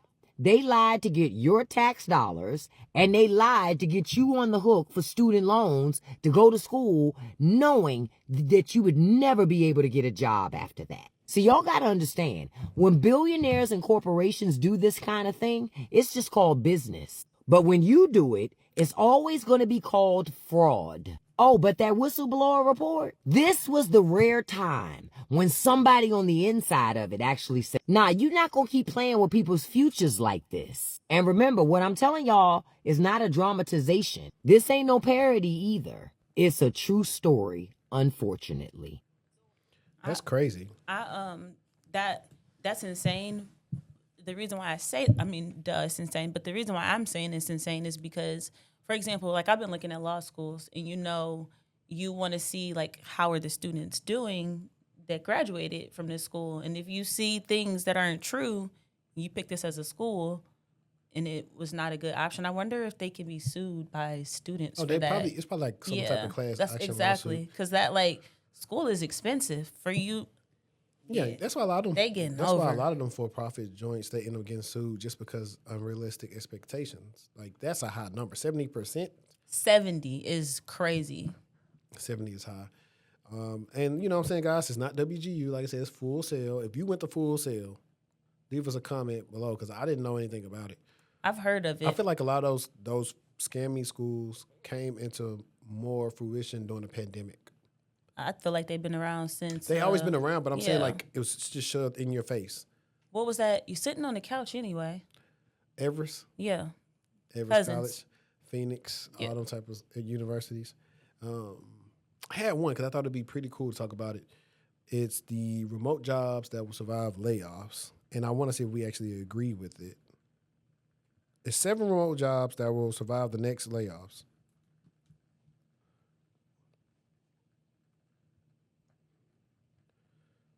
All right.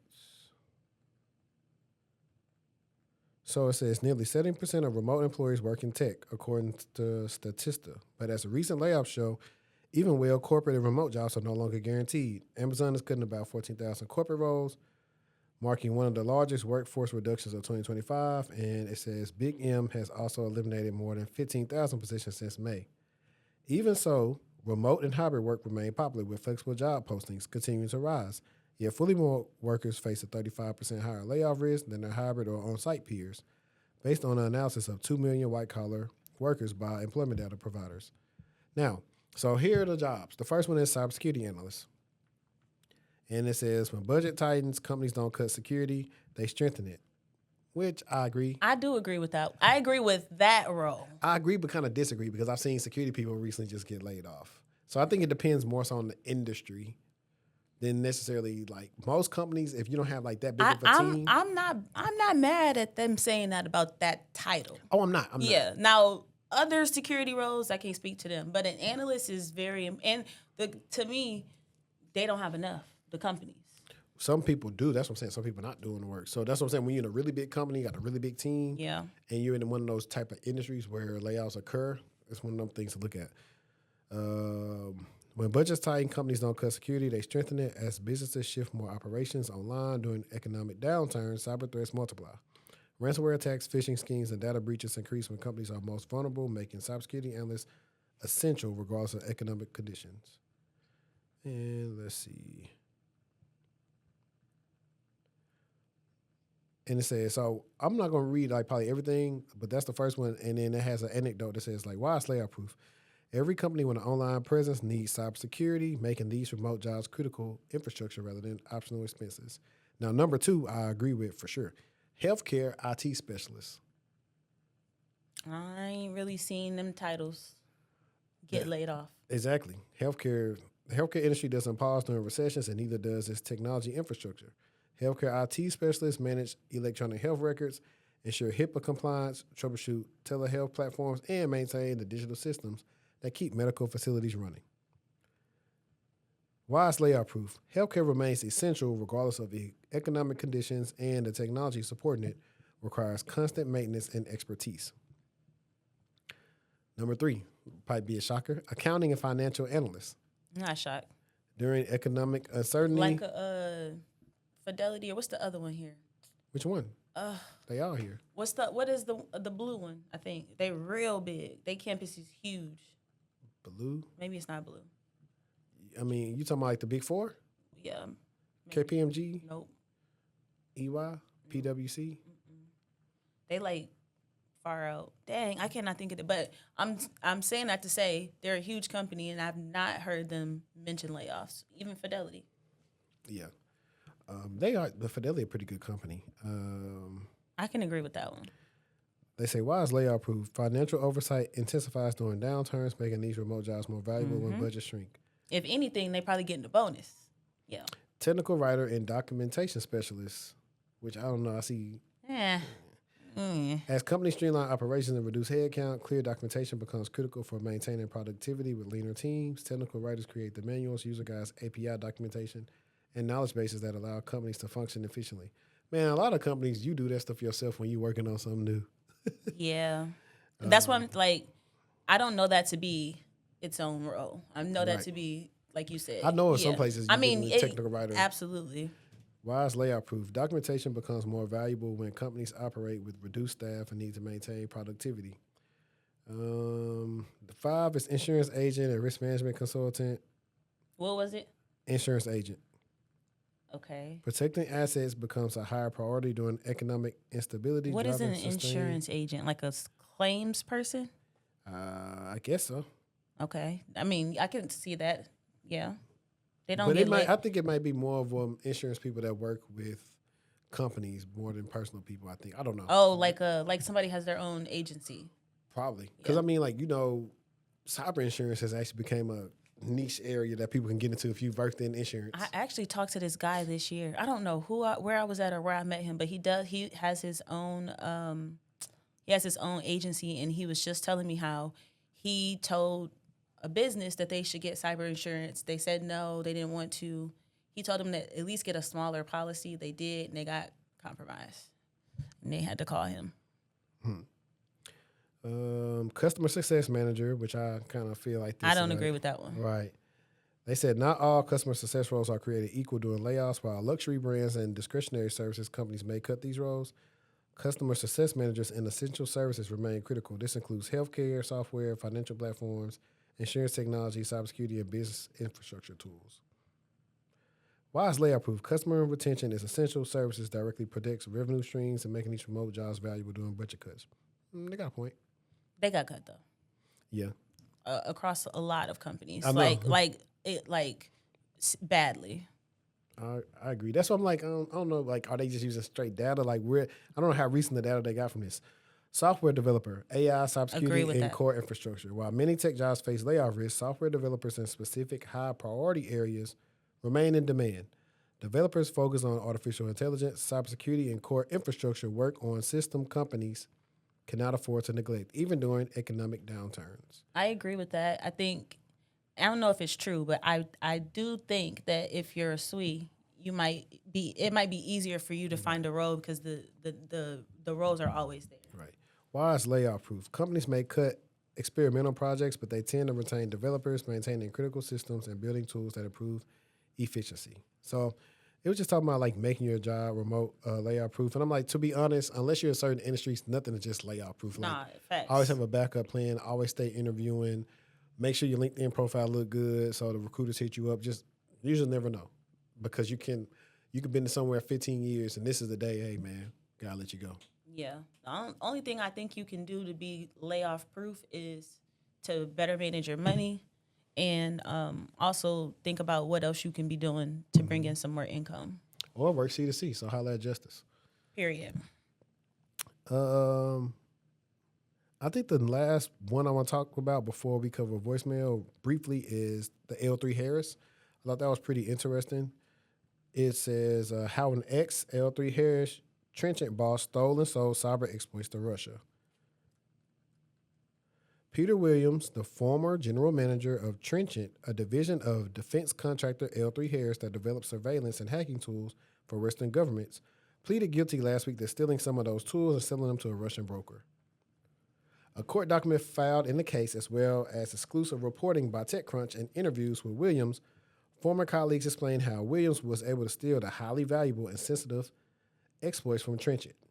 Williams, a 39-year-old Australian citizen who was known inside the company as Doogie, admitted that prosecutors that he stole and sold 8 exploits or 0 days, which are security flaws in the software that are unknown to its maker.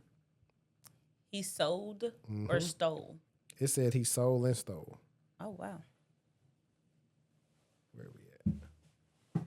Yeah, he stole and sold 8 exploits or 0 days, which are security flaws in software that are unknown to its maker and are extremely valuable to hack into a target's devices. That's not good. Williams said some of those exploits, which he stole from his own company Trenchant, were worth $35 million, but he only received $1.3 million in cryptocurrency from the Russian broker. Williams sold the 8 exploits over the course of several years between 2022 and 2025.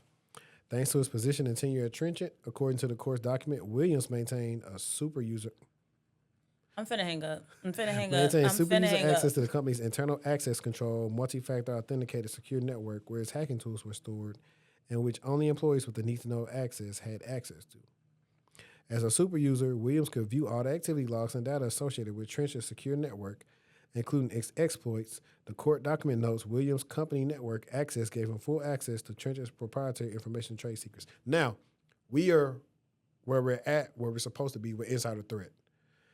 For stuff like this, that's that high level, when you talk about like the classification of data, I would consider that to be confidential. An alert is supposed to trigger, like on the blue team side, hey, so-and-so just access this or whatever. They're supposed to be notating why they are looking into this. You can't just access stuff like that and look at it all the time. There would have been a trend. I was just about to say, what do you call it? It's a threshold. It's a threshold that you can set to say, okay, if we see 3 or just throwing a number out there, you just said something. Can you go back like 2 lines that I was? Super user access? There we go. I was going to explain what a super user is.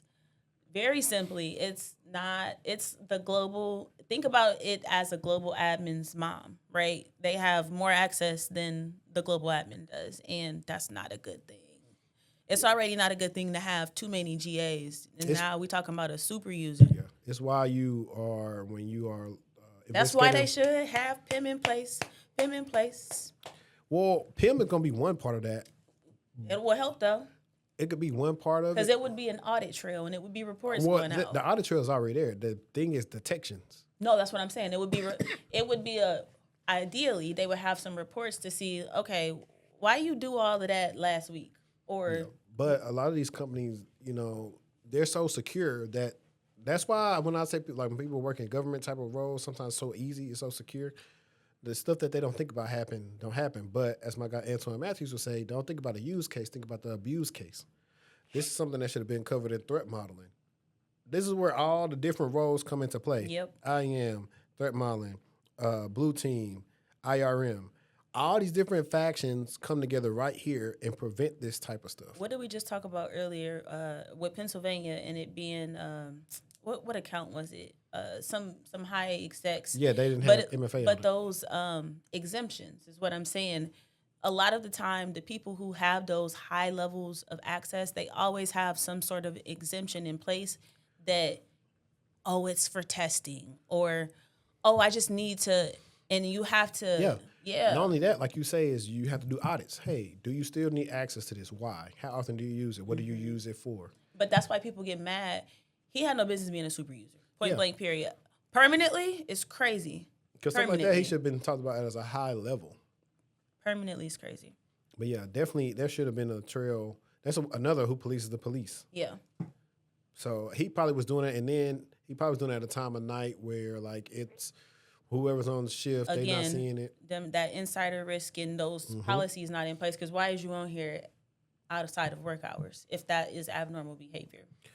Yep. So let's get back to this real quick. Abusing this wide-ranging access, William used a portable.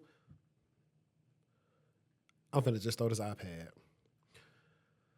Abusing this wide-ranging access, because this can't be a defense contractor. I already got attitude. This can't be a defense contractor allowing people to connect external hard drives and flash drives to their systems. Williams used a portable external hard drive to transfer the exploits out of the secure networks. Please. I know you lying. Please. He did it. That's because he was a super user. He did it from Trench's offices in he did it Sydney, from Australia. in office? Yeah, and Washington, D.C., and then onto a personal device at that point.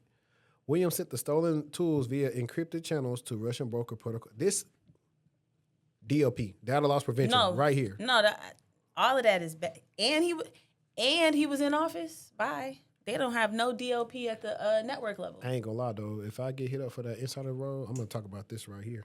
I'm gonna bring up this exact use case. Because As a former Trenchant employee with knowledge of the company's internal IT systems, told TechCrunch that Williams was in the very high echelon of trust within the company as part of the senior leadership team, which you were talking about earlier. Williams had worked at the company for years, including prior to L3 Harris acquisition of Azimuth and Lynchpin Labs, two sister startups that merged into Trenchant. He was, in my opinion, perceived to be beyond reproach, said the former employee, who asked to remain anonymous as they were not authorized to speak about their work at Trenchant. No one had any supervision over him at all. He was kind of allowed to do things the way he wanted to. Another former employee, who also asked not to be named, said that the general awareness is that whoever is the general manager would have unfettered access to everything. Before the acquisition, Williams worked at Lynchpin Labs, before then at Australian Signal Directorate, the country's intelligence agency tasked with digital electronic eavesdropping, according to the cybersecurity podcast Risky Business. Sarah Band, spokesperson for L3 Harris, did not respond to the request for comment. Okay, this is a long article, and y'all can read the rest of it. That just sums it up. That is just crazy that he had like all this access, and they try to bring stuff over. The defense contractors try to handle the digital systems like it's the military, and I think that's where they mess up at. And I just, for the life of me, do not understand why you let people connect external drives, flash drives, log onto their personal cloud storage. Connected and extract some data. Yeah. Bye. It should have been automatically unusable time you plugged it into the device. It should have immediately. Somebody should have been like, hey, man, what you doing? Because I could see if he was a little stick, say he used a company. No, for his role. No, you know what? For his role and his permission, clearly he is being excluded from. Well, no, I'm going to say when we work for TSA, if somebody wanted to use a hard drive or flash drive or something like that, it had to be one that was TSA approved, that they pretty much had their stuff on. Yeah. But even then, certain stuff is just not supposed to be. Because if you ask them, all you have to do is say, hey, man, what you doing with that? Yeah. That's literally what you have to do and ask them. So I don't know, man. This was actually pretty interesting one. People stay doing stupid things. Like we might have a new segment called of job workers do the stupidest things. Like that's what the segment is going to be. But before we get out of here, somebody left us a voicemail. All right, here we go. Yeah, they left it on the 27th. All right, so we're about to respond to one voicemail, and then we're going to let y'all get back to y'all day. I'm calling in with a question inspired by Atomic Habits by James Clear. So in IT auditing and CMMC, organizations often focus on passing the audit instead of building ongoing habits of compliance. How can we shift the mindset from checklist compliance to developing daily habits that naturally support security maturity? It's funny because that lines up what we just was talking about. It do. I think it comes from the top down of saying, hey, these shouldn't be check boxes. We need to make sure that what we are checkboxing works. Yep. And also, it's easier said than done, for real. It's extremely easier said than done. I think that everybody gets scary about those audits, and there's always something that the auditor is saying to do, but the company is saying, well, it's not really a big deal to us. Really the whole thing of the audits and everything needs to actually be revamped, because you have the people who are doing the audits that don't even understand what they audited. Clock that right there. Clock that part right there. So if you tell them, oh, well, we don't have this in place because of these other mitigations, they don't even get it. They're, to them, not in place. Yeah. Fail. Exactly. So that's why, and that goes back to even what AJ was talking about, like, hey, it's like SOC 2 is outdated. It was last updated in, 2018 or something. Ooh. Or 2019, whatever it was, but it's outdated so far. He's like, it needs to be updated to make sense for business to actually be SOC 2 compliance. It's like, it don't really mean nothing if it's, you are pretty much being audited on stuff that's evolved in those years. But I think that's how we got to get mature. The audits have to go one through the checkbox, and then say, hey, did I see this actually being used correctly? Mm-hmm. And then you can tie the audits, and this is when you use the metrics and everything else from like your security team, and see all these things that these controls are put in place. What if they thwarted? And then that's how you can build the bridge and say, okay, they got these controls, and based on their security incidents, all their controls are working as intended. that's how I would say I would make it make sense when it came to auditing and also while the stuff is in place and is it working. Yeah. So you could have a breach, but if one of your things was my fun thing is talking about conditional access. If we implement a conditional access, we see, hey, yeah, this person's password was compromised. However, when this other person tried to log in, they were not able to access any of our company's assets because we have conditional access to only let company provided assets access company infrastructure. Mm-hmm. And if they see that, it's like, okay, that works. Yeah. That's literally how you do it. But you got to understand why. You gotta understand is the big piece. Why? But yeah, I like that question, Asher. I appreciate you for asking us that question. I know we're short on it, but it was really like a simple answer for me. And stuff like that makes me say, we're going to have another theme, and let's actually draw out what we would do to fix compliance and how we do this and how do we look at these requirements for auditors and kind of go there. But no, it's been a fun episode. You got anything you want to leave them with today? I do. It's a lot of craziness that's going on in the world these days. So be kind to people. People are out here struggling, having a hard time. So if you can extend some grace, if you can extend some assistance or support to your community members, please feel free to do so. We are in some turbulent times, and we are better together than we are apart. That's my little spiel of the day. What you got for the people? Instead of me saying it, this is what I'm going to just leave y'all with. And y'all should know the movie. I shouldn't even have to say it. All right. Can you please? You love that clip. Hey, we're going to see y'all next week. It's been another episode of TechTual Talk, man. Y'all enjoy y'all weekend. We're going to enjoy ours. And we out.